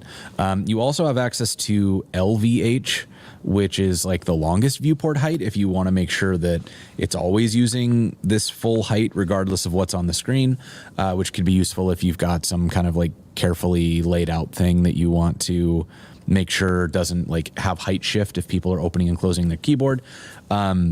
But anyways, this is very helpful for things like what I'm doing, where I want my windows to be like the size of whatever they can see. And I'm going to, manually make sure that everything looks right at kind of any height or width. And, for my purposes, this is what I want. So that's what SVH does.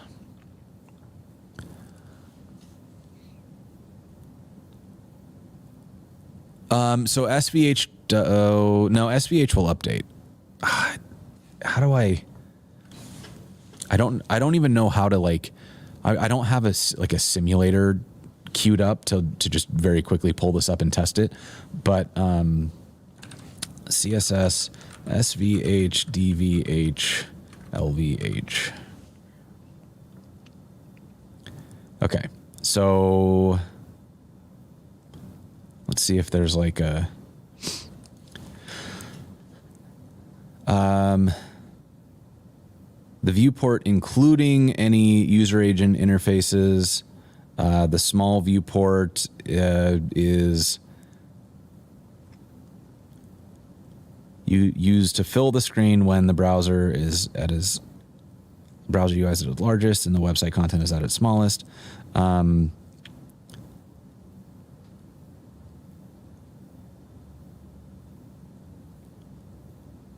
Oh, interesting. Okay, maybe I'm wrong here. All right, I'm just gonna pull this up on my phone real quick and try. Let's see, how do we test this easily? Can I need to deploy this site, I guess. Let's just deploy it. That'll be fine. So I'm going to nullify init.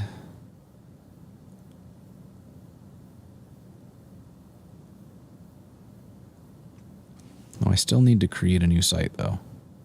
All right, whatever. I'm just going to go over to the Netlify dashboard and we're going to create a new site. I'm going to import from an existing project. We're going to use, it's on the Learn with JSON repo.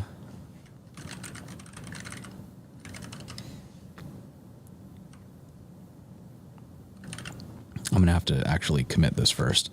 So let's, do I want to do this off of a dev branch or am I just going to YOLO this? I guess it doesn't matter because until I publish it, no one will know that it's there. So I'm going to git add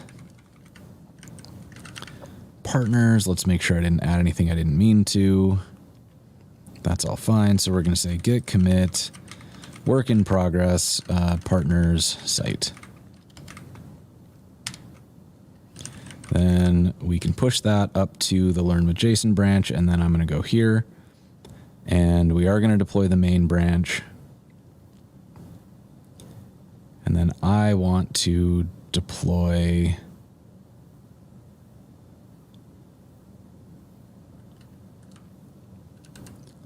let's try this again. I think it might have missed. It might have pulled the branch before I did it. This is new UI though, so maybe they might have done something really cool here.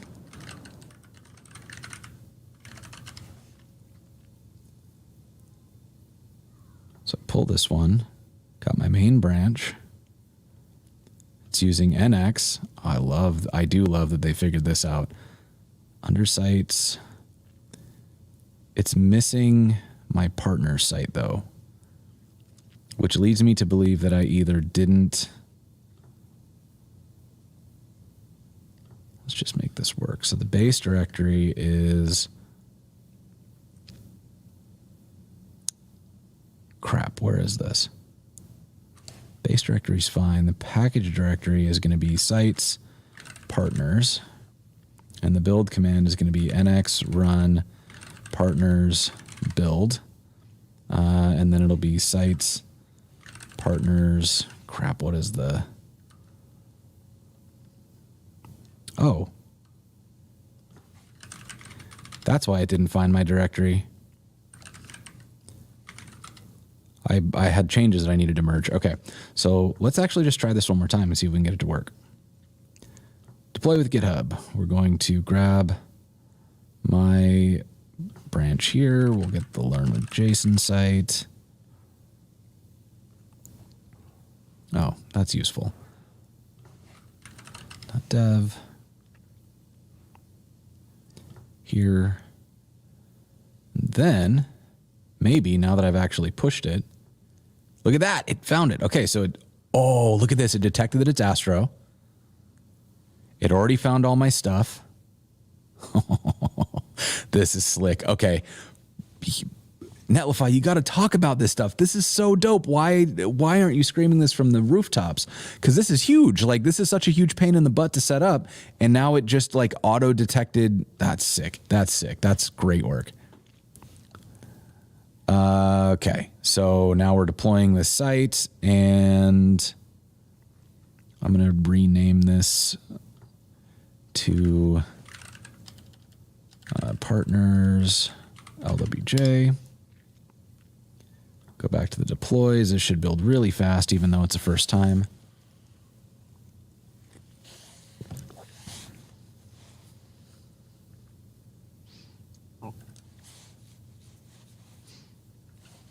And then while we're doing that, I'm actually going to find this on my website or on my phone. So it'll be partners, partners-lwj.netlify.app. It's going to be broken now, but once this finishes, I'll be able to restart it. What? Build script return non-zero exit code. What was the non-zero exit code?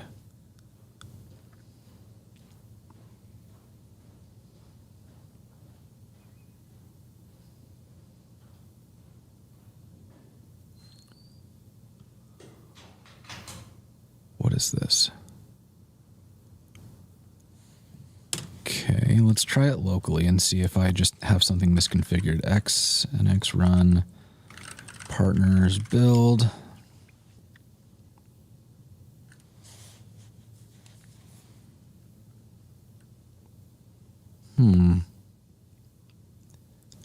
So that worked.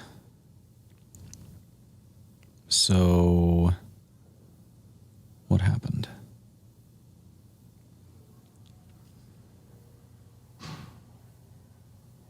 Output target is static. Oh, I think maybe it changed.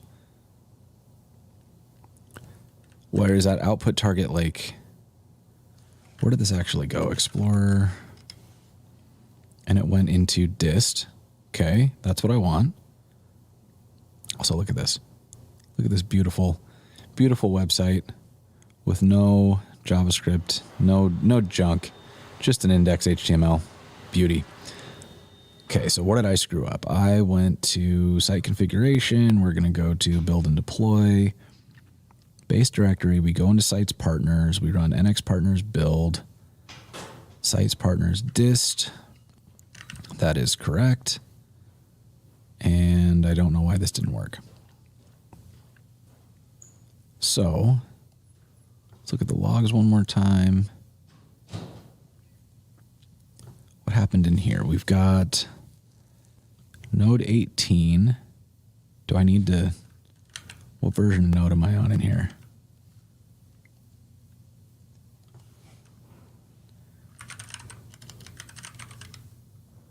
We're on 20, so maybe we echo or node version to nvm rc, right? And then if we open that so you can actually see what's in it. It just spits out the node version. So then if I get commit nvmrc, I guess we add nvmrc and then get commit, say, what is that, a feature? Look at use node 20, git push. And we'll go back to our deploys and we'll see if maybe it was the node version that failed. I'd be a little confused by that because I don't think Astro has a node 20 dependency.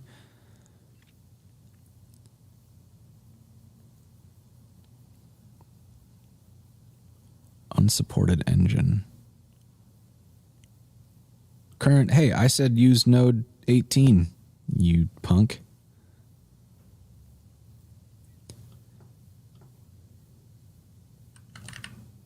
Where did I put this? Ah, crap. I put the thing in the wrong place. I put the thing in the thing and it's the wrong thing. Where is it? It's going to be out here. It needs to be in here. Let's try that one more time. Git add all, git commit. Put the thing in the place where the thing goes.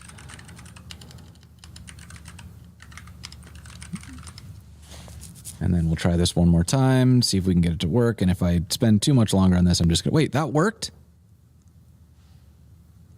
What the heck? Maybe it was just a hiccup that first time. Either way, we're gonna try this again. All right, so we got our partners, and I just realized I actually have no way of testing. I have no way of testing that this works. I have to like change the colors on these or something. So why don't we do that? Going to close this one, and then in the panels, let's do the panel names. I have, so let's go with one of these. And then one of these.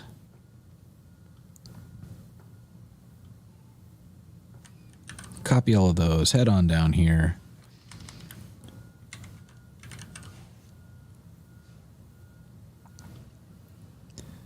Then, and for each of these, I can do a background of whatever, but I'll set this to be like red, yellow, purple, blue. Then we can get rid of this one. And then, just to make sure this is doing what we want, let's do an NX run partners dev. Head out here. And now we've got our actual like colors. So what I should be able to see is which one of these is doing which thing the way that I want it to. So let's, actually I can even just do this through source control. And we've got, here's our changes, so I can hit that button. And then we're gonna say feed use different colors.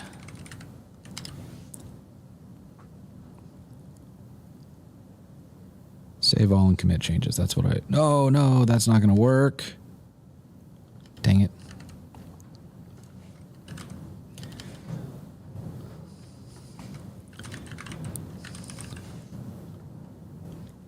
Okay, then we can just push that up. And that will start a new build, which should go real fast now that we've got things cached. That one failed. Why did that one fail? Let's see, we get our, still using the wrong version of Node. I don't know. And then we get just like a miscellaneous failure, which I don't understand. This is weird that it's intermittent, and I don't really know what to make of that.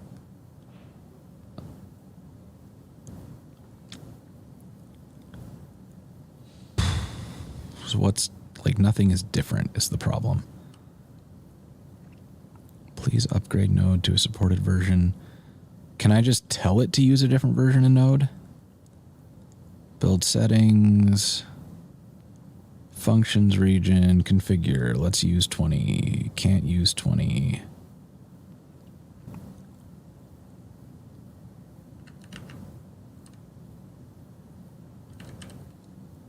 Is there a way to...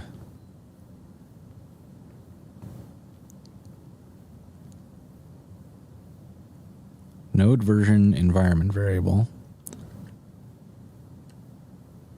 I guess if I can't get the NVMRC to get picked up, then we'll just set an environment variable, and that'll be okay. That's fine. So we'll add a variable, call it node version. We'll put it in all scopes, and I will grab that NVMRC.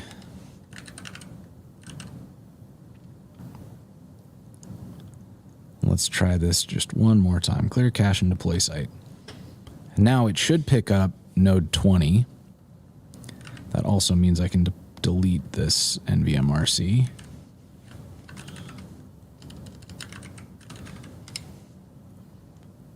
Let's delete this so that I don't have junk I'm not using.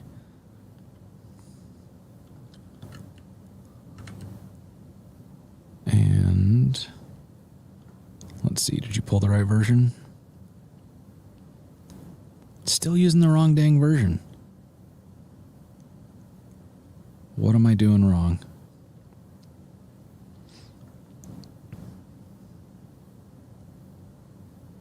Oh, enter the number 18. Dang it. Okay, so I just did that wrong. Back to the config we go. Environment variables. We edit. And we just change this to 20. I wonder if is it going to let us do that? Let's find out. Then we trigger another deploy, clear cache and deploy. I know it wants 18.14.1, but I don't know. See, yo, you're killing me. Like, how do I make you listen to me? And yeah, so it's mad. It wants 18.14.1. I don't know why it's using 18.11 because it even says in here, if I look at the build and deploy, it even says 18.18. So like, why is it pulling the wrong version is my major question. And that, I wonder, do I have an NVMRC in the base? Okay. That sucks. How do if I do this, is this going to blow up every other site that I have? Probably. This is going to be fun for all of us because I'm just YOLO, whatever. Let's go with source control. What?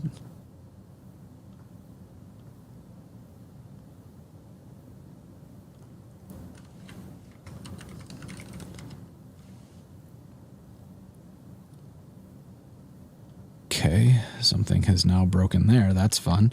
What else is going on in here? What else can I break in my site today? Let's just git add all, git commit.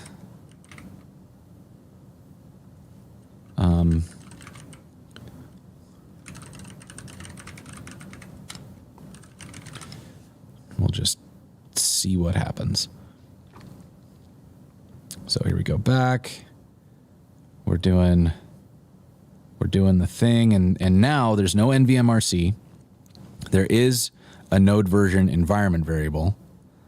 So we should see version 20. Hey, look at that. All right, so version 20 is working. We don't get that Astro complaint anymore. So maybe it's going to work this time.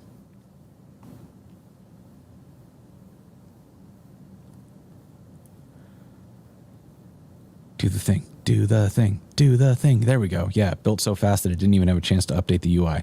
Okay, great. So then if we go out here and I look at this again, I'm going to...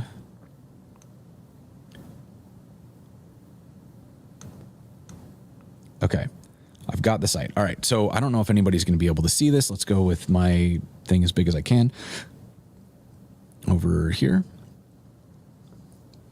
All right. So this is going to be very difficult to demo. You in focus now? So there's the red, and I'm on SVH. So as soon as I start moving, you see how it's got that like shorter viewport? And then there's the next one. So if anybody's got, let's try it in Safari, I guess. Here's Safari, LWJ, partners, or what was it? It was partners LWJ. Maybe I could just copy paste it. That would be a smart thing to do. Copy, paste. Okay. So you can see my fonts are broken. That's fun. But then as I go down, oh, you are definitely right. It is not doing what I want. So I need the DVH. Let's fix it and test it. See, chat, this is why I need you.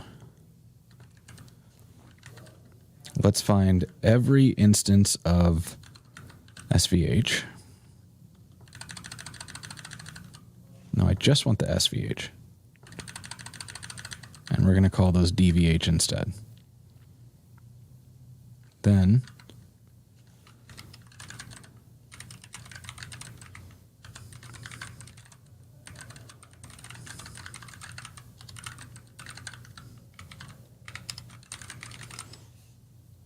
push that.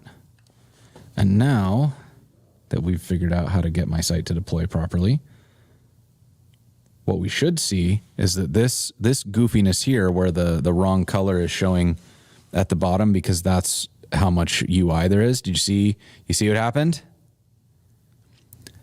See, when the UI comes in, it's the right size, but then when you scroll up, it's the wrong size because it's accounting for that UI. So that DVH thing, which just finished uploading, should theoretically, let's try it. So now we've got, it's the right size there. When I scroll down, it's the right size there. So there's a little jumpy weirdness here, but I don't know. Is that better or worse?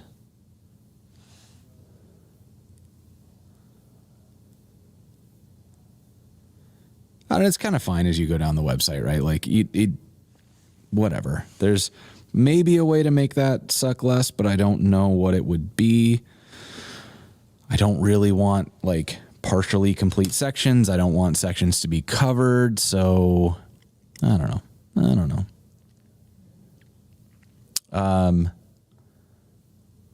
Nate, we're still on for today. Actually, that's probably a good reminder. So, yeah, later today, at what time? At 1 p.m. Pacific, I'm going to do a podcast with Nate. So I'm actually going to leave here and head home, because for part of this, Nate and I are going to play Fortnite. So I'm going to go to my home setup where I've got my gaming PC and stuff. I'm honestly might do the whole thing from my gaming PC. We'll see how it sounds. So it's going to be a good time though. It won't be my like highest audio video production quality, but it's going to be a lot of fun. So make sure you come by. Nate, you got a link for that?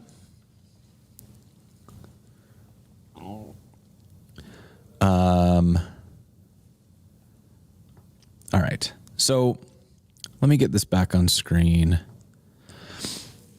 And so, all right. So from here, now we've got partners lwj.netlify.app.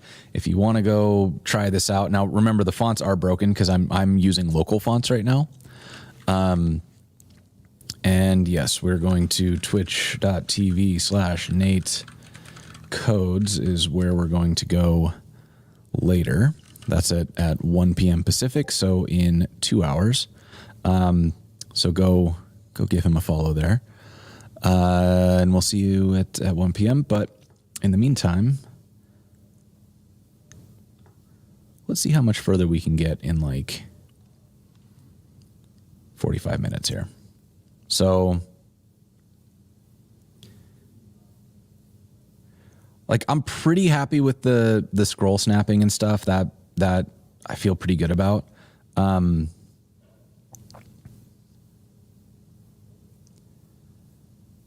Next, I got to make this actually like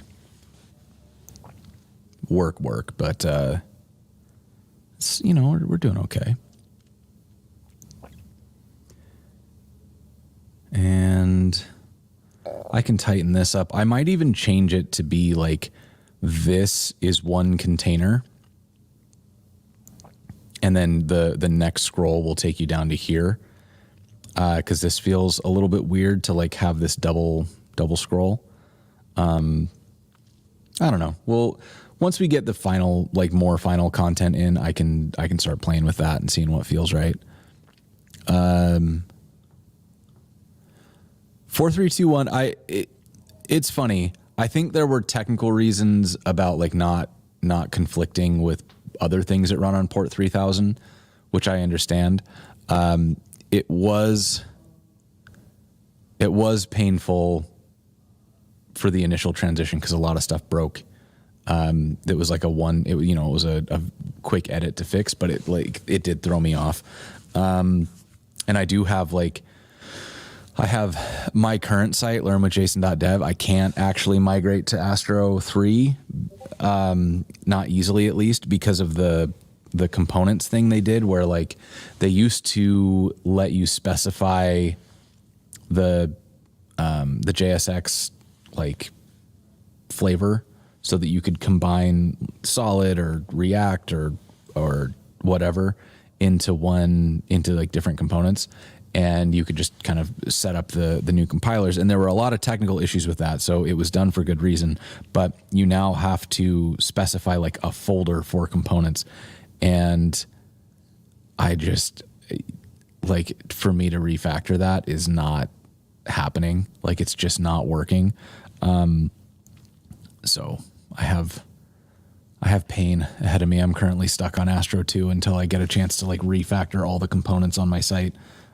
Which sucks. Like I am like legitimately bummed about that. I wish there was a way for me to do like a dangerously opt into bad old way so that I could at least get some of the new stuff. Cause they do some stuff that I really, really, really want. Like they have in their code syntax highlighting stuff in Shiki, they worked out some diff stuff where you can decorate lines with like, this line was added, this line was removed, highlight these lines.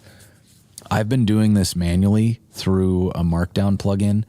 And I hate it because right now when you select code samples on my site, let's see, we'll go to this one. That's the wrong image. I need to fix that.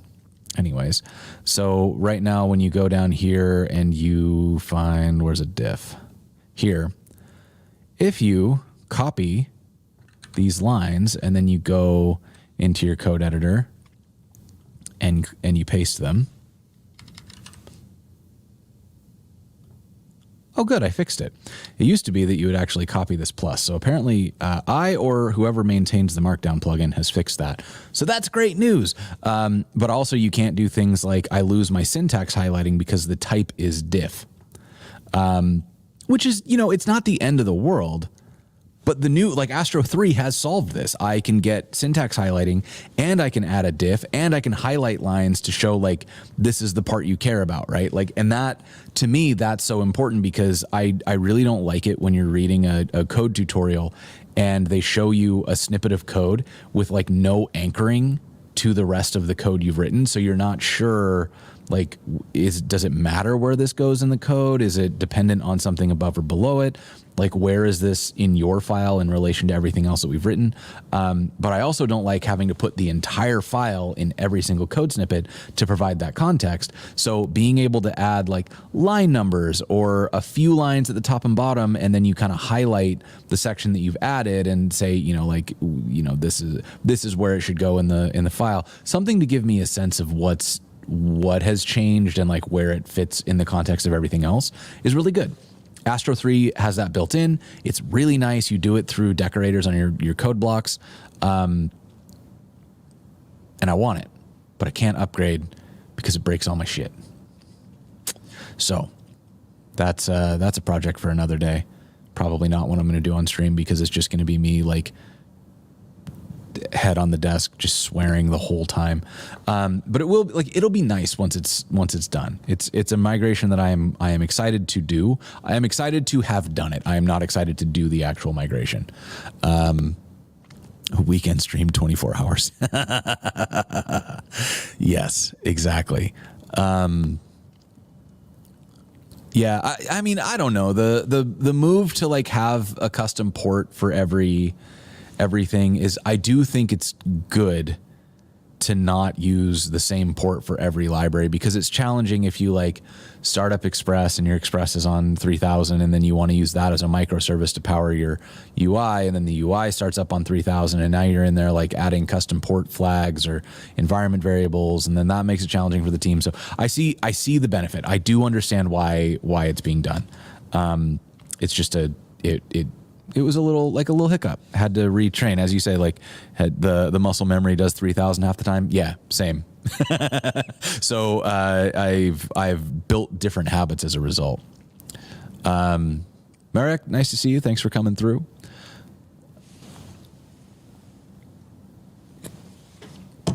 Okay, so this landing page it's sort of starting to do what I want. I need a little bit more like design stuff going on here. So I have, let's see, brand awareness campaigns. I have some photos that I have done that I can use, I think, in my Notion, which I'm gonna maybe, where is this? Oh, it's over on this side. Well, that's good because it's not on screen. So that means I can actually get in here and say, here's this thing. Can I get this original? Open image in new tab. There's the image. I can copy that image. Maybe I'll just save the image as. And we're going to save this image as LWJ brand awareness. I'll just put that right into downloads, because the next thing I'm going to do is I'm going to go to my Cloudinary.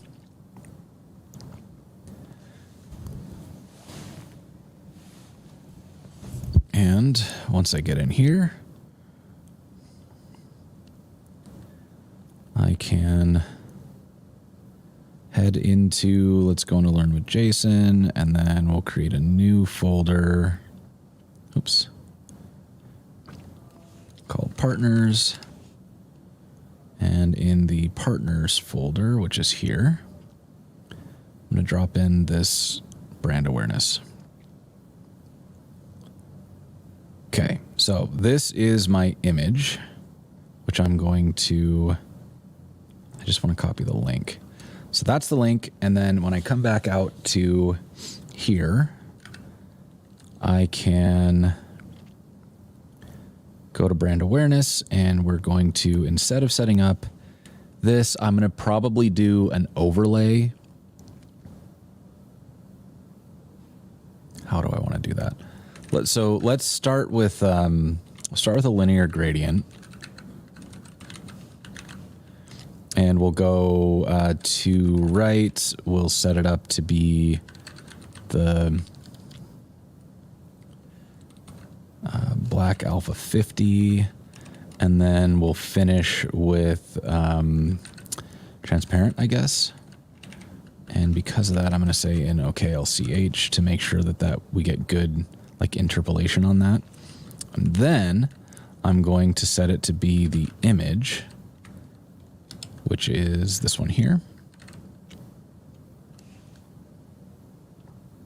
And is this running? It's not running. So nx run partners dev. There we go. Okay, so it's sort of doing what I want, but it's also kind of like blown out and everything. So let's make this actually work the way I want. And we will say background size is cover. And so now no matter what size that image is, it will fit. But I want to background position. We're going to center it. Nope. Center it.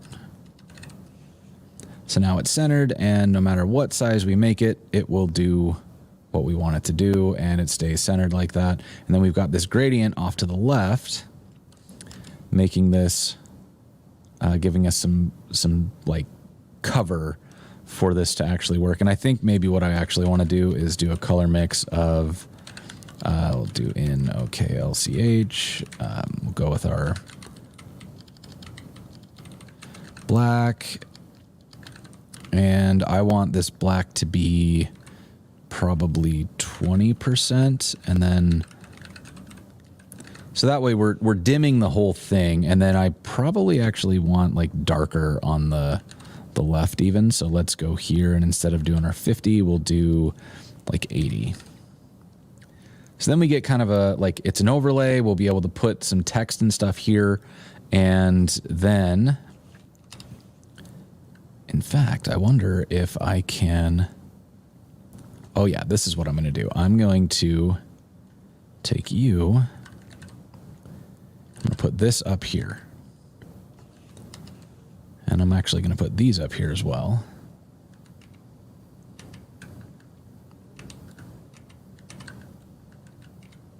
Oh, come on.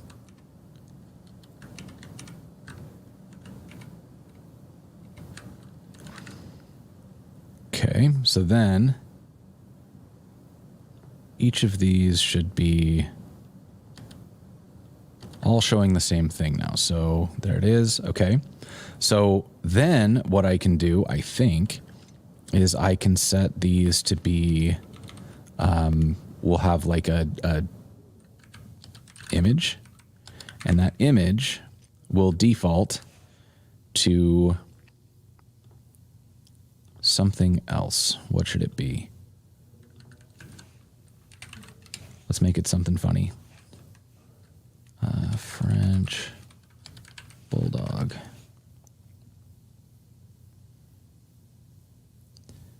Man, I love French Bulldogs. I know they have a bunch of health problems, but I want one of these dogs real bad. Okay, so this is going to be our default image. I might even, let's even quote that. Just for the sake of making this work a little bit better. I think this works. I might have to put it in the, might have to put the URL in there as well, but let's see. Yeah, so that didn't work, but if I make this URL, and then take this out. There we go. All right, so now we've got our default, right? And then in here, I can set image, and we'll do the URL, and then I can grab out of my clipboard. Hope I don't have anything here. And then what we get is we're just setting our image on each of these instead of having to set the whole background, right? And so little trick for me to make my life easier and avoid having to kind of like duplicate all of this code a bunch of times. We can just set the URL that we want to use. So then for educational video, what image do I want to use? I feel like, I don't know, maybe I got something in here that I can, yeah, why not? We'll use that one. So I'm going to go, I'll probably change these out later, but for the sake of getting this stuff kind of going, we'll use this Studio Full. And then I'm going to copy that. And for this one,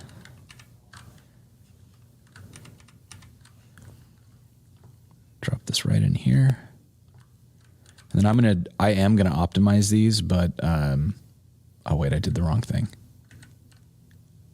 Wait, why did they both change? Oh, I did. Okay, I know what I'm doing. WJ Studio full. And then if we come in here, I screwed this up.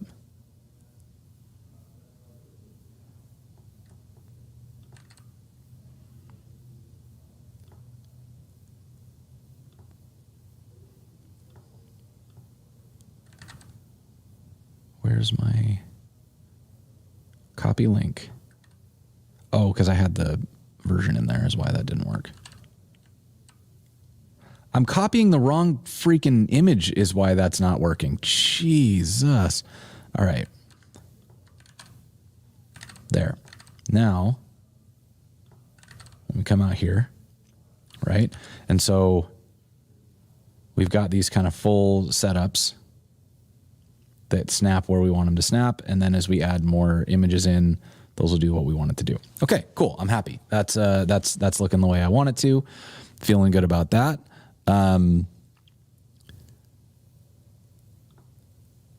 What's better, image plus overlay on Photoshop first or image plus CSS overlay? I think the difference is presentational, right? So the trick with something like this is that here the sizing of it is kind of it's a little more flexible. And I can actually show you what I mean with code. So instead of doing this this full blend here, what I can actually do is say I want this one to start at 350 pixels, right?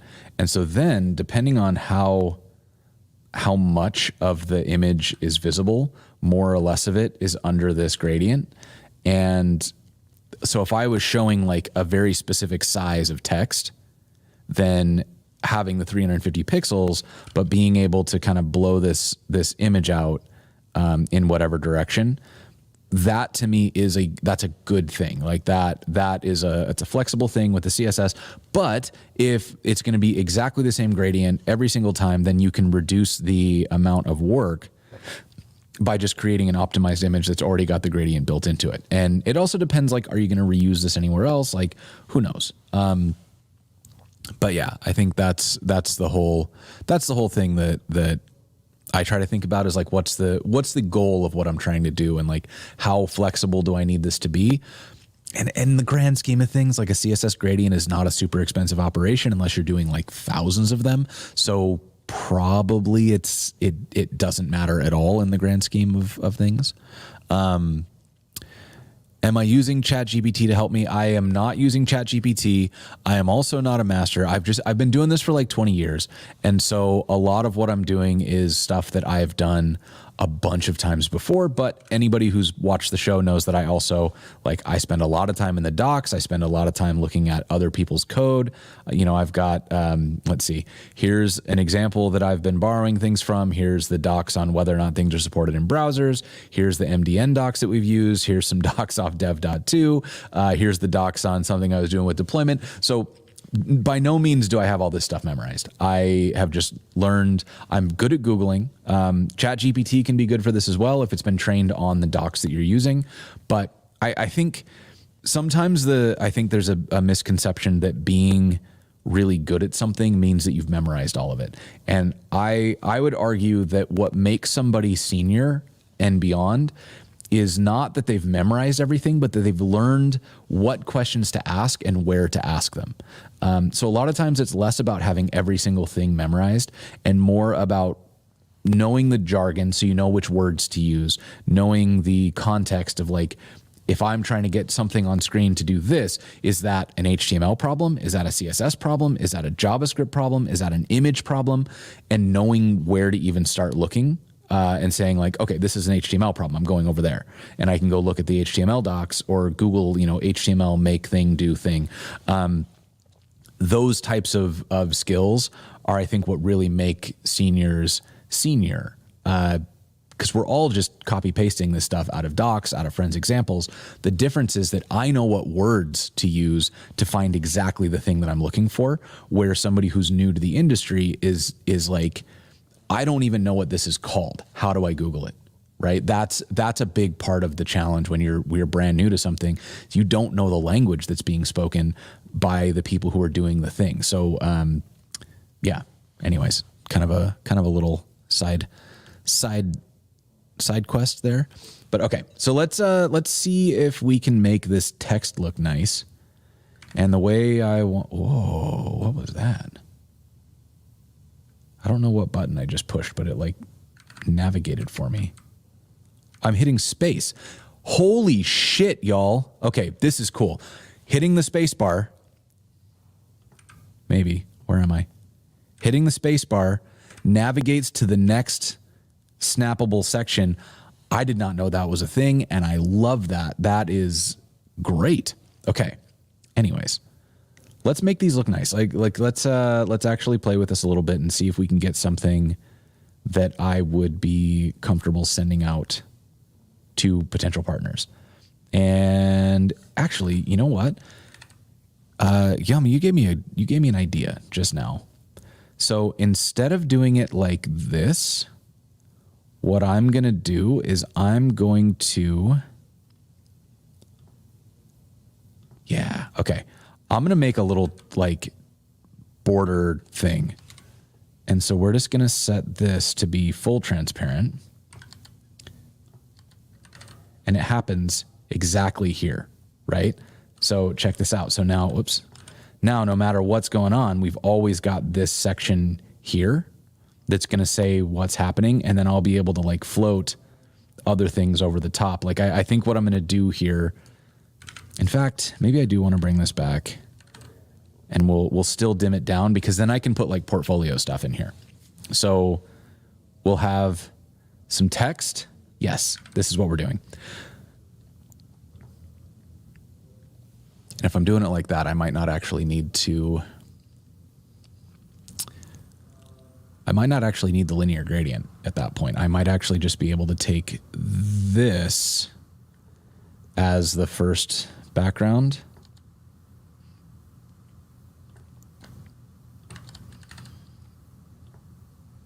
Whoops, that didn't work at all. What did I do? I missed. Nope. Wait, why didn't that work? Does it need to be a gradient?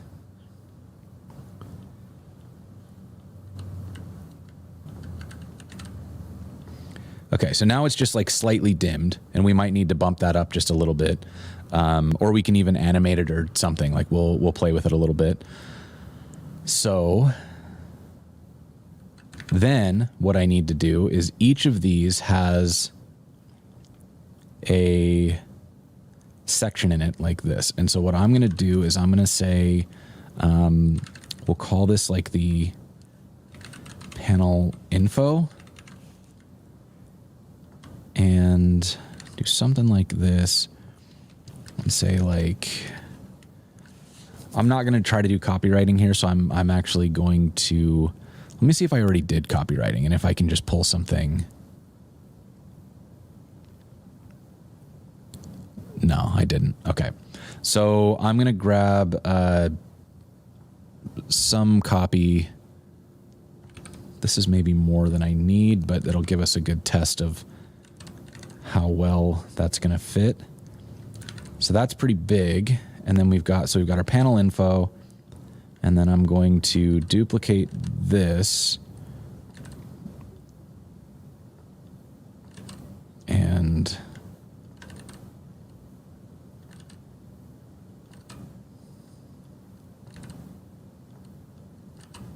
just kind of get all of these.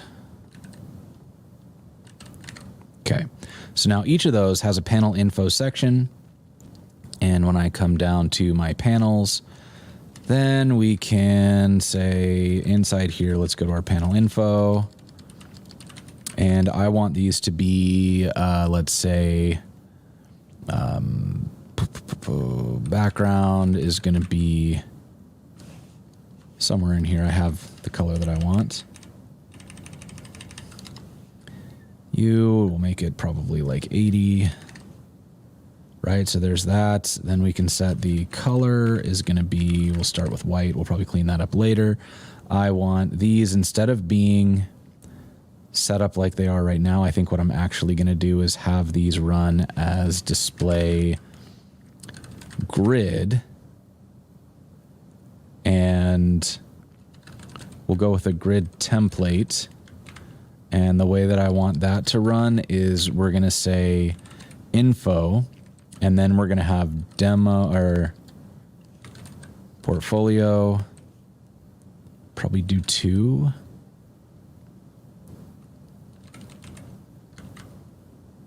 And then we'll have another one down here of info, portfolio. I don't think I'll have more than 4 examples on anything.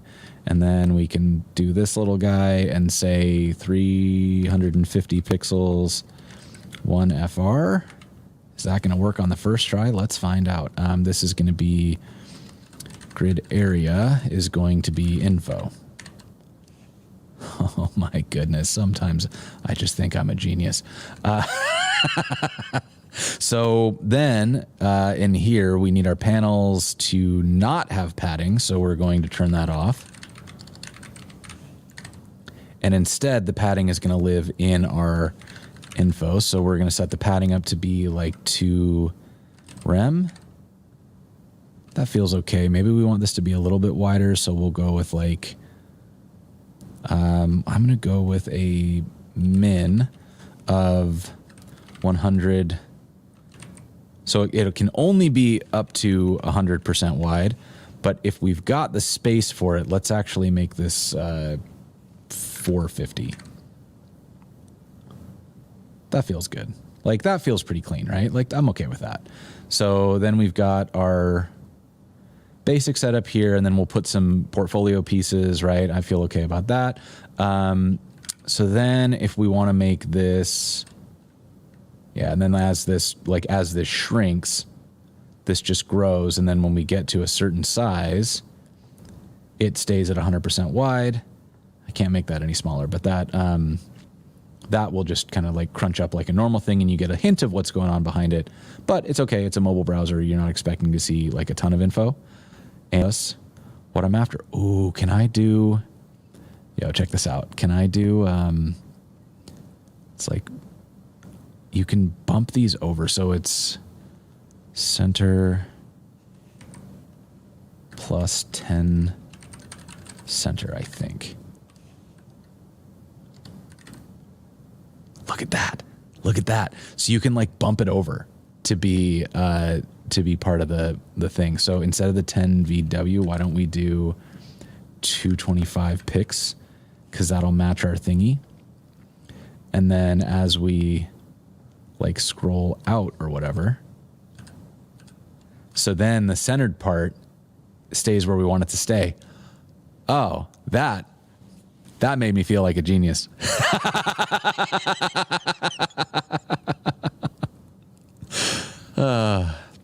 Somebody clip that.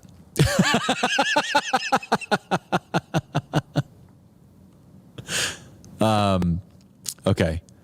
So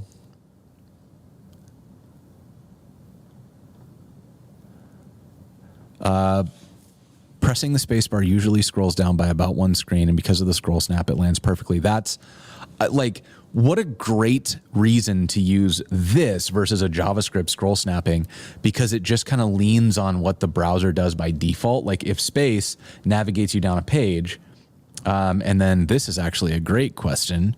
Does shift space work backwards? I don't know. Let's find out. It does. Look at all this great keyboard interactivity that just got built into the site because I used the platform. Like, amazing. I love this. I'm so happy right now. This is dope. This is dope. Okay. With nesting, do you have to write and before? There is a proposal to make it better, where it'll be smarter about like knowing that this is a rule and stuff. But for the time being, you still need to do it like this. So it is safer to just always add it. And in the future, you'll be able to do it, but there will be exceptions and caveats. And so this will always work. And sometimes it will work without it. So if you build the habit to just use it, then it'll probably work out better for you overall. Okay. Man, I'm still riding the high of that background position little thing that I just did. Wow, it's great. I love it. So, although this feels like that uncentered it somehow. So where is my centering? I think I do need to... No, that's not it.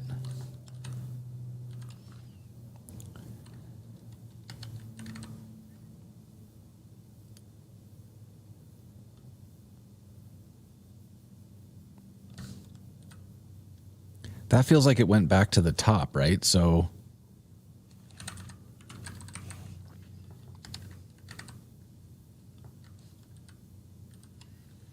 do I need to like background position X, background position Y center? That's what I want. That's better. Okay, so then we've got this, got our little dog. Love this little dog. I am confused as to why this one doesn't seem to be doing the centering thing, or was it already like so blown out that... Yeah, that one's not... Whoops.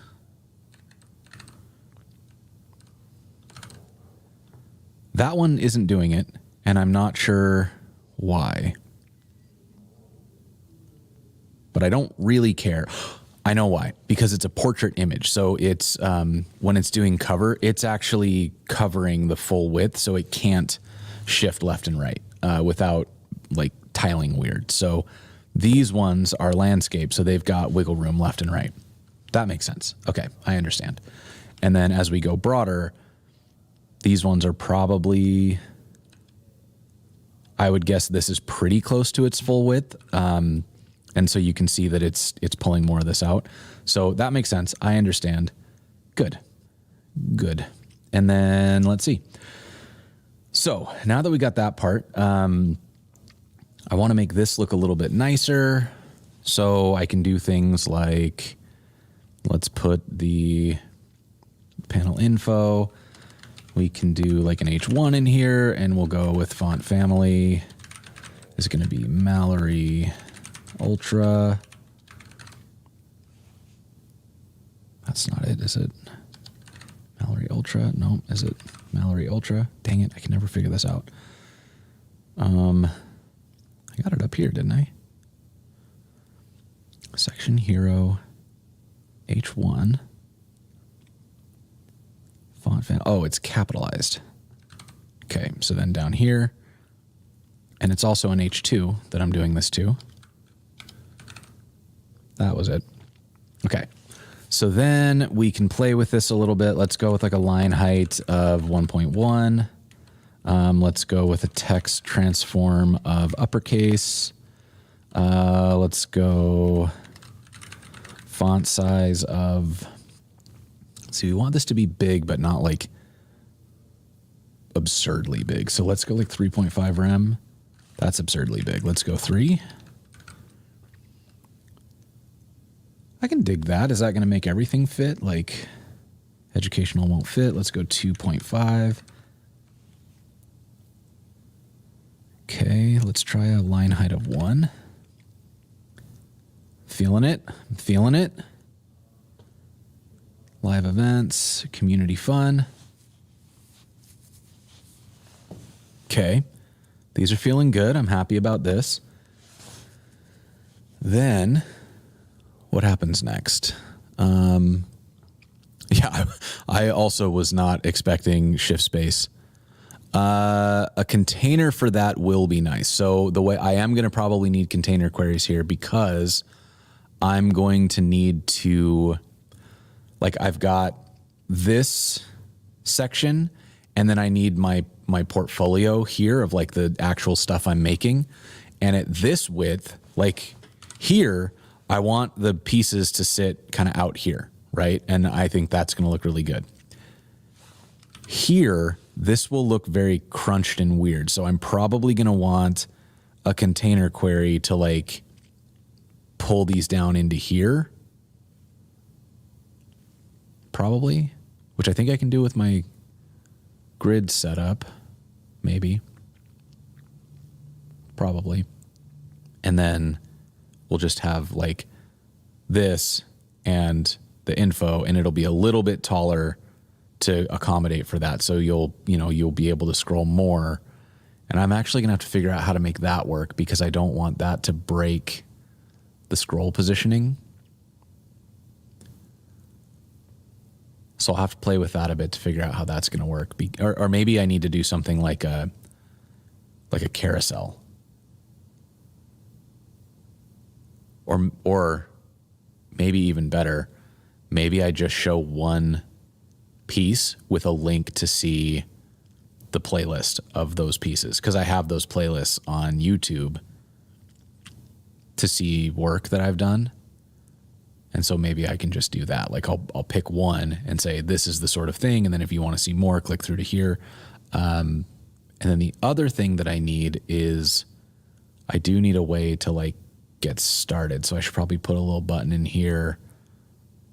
Or maybe I just want to put all of this up into this section and make this kind of,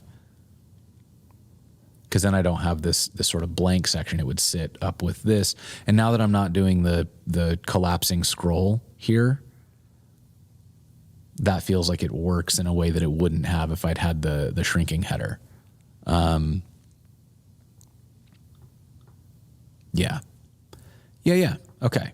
How are we doing on time? We are basically out of time. So I think what I will do then is I will, I'm going to stop here. I'm going to commit these changes. So we'll get add all, get commit. We're just going to call this work in progress. Start adding panel details, and then we'll push those changes. And now if y'all want to see it, the GitHub learn with JSON, you can see this commit here, or you can go to sites partners to see the code that we wrote today. And I think that's about everything we're going to get done today. So make sure this is going to be a fun week on Learn with Jason. We have Rich Harris coming, and we're going to do a little deep dive on Svelte 5. So Rich has been on the show a couple times before. Every time it is a blast. He is like a fountain of knowledge. And I also just I love his vibe, because Rich isn't out to prove that he's the smartest person in the world or that Svelte is the best framework. He's just out to build cool stuff on the internet. And I, feel very kindred spirits with that. So this is going to be a lot of fun. Make sure you mark your calendar. That's happening on Thursday, 9:30 a.m. Pacific. You can add it to your calendar here. You can join the Discord if you want to get an @ here when I go live. If you subscribe on YouTube, subscribe on Twitch, subscribe on whatever platform you're watching on right now, and you'll be able to watch it when it goes live. This is going to be really fun. And then the next week is Thanksgiving in the US, so no stream that week. But the following week, we're going to do emails using JSX. Then we've got Rizel Scarlett is coming on. We're going to do, if you've ever heard of distributed identity, it's the one use case for blockchain that I think is good. And Rizel is working at a company called TBD with Angie Jones, and they are doing some interesting stuff in that space. So we're going to learn about that. We've also booked, Cassie Evans is coming. We've got, we've got so many people coming that I haven't put up on the site yet, but it's going to be great. We've got Jessica Janik is coming. We're going to talk about Angular. We've got Mark Texan coming to talk also about Angular, but different stuff. We have, we're doing some GSAP. We're doing some, Adam Argyle is coming in person. We're going to do the first ever Learn with Jason live, live. So live on the internet. And also Adam will be here in studio with me. We'll do it live. I just talked to Brian Holt. Brian Holt has agreed to come, and he's going to do some like more straight up educational stuff. We'll probably talk about like React or something like that because that's his expertise. We haven't pinned that down, but also we're going to use the brand new kitchen that I just got remodeled, and we're going to cook together with Brian's mom. So Brian Holt's mom is going to teach us to cook while we talk about Brian Holt. And I assume this is going to be just absolutely ridiculous. I cannot wait to do it. It's going to be so much fun. So please do like mark your calendar, subscribe to the channels, like the things, share the things, because the more you do that, the more other people see it, the more likely it is that I get to continue doing this without having to get a full-time job. Which would just be wonderful. So if you like my content, if it's fun to watch me, please do. Like the shares, the likes, they're vanity metrics, but God, do they help, because people take vanity metrics very, very seriously. And it doesn't cost you a dang thing to click those like or subscribe buttons. With that, y'all, let's go find somebody to raid. Let's go look at who's live right now. Or actually, I don't even know if I can raid anymore now that I'm doing the StreamYard thing. So I'm not even going to bother trying to figure that out. Instead, I'm just going to set y'all loose into your days. Happy Tuesday, y'all. Thanks for hanging out. And we will see you on Thursday with Rich Harris. Later, y'all.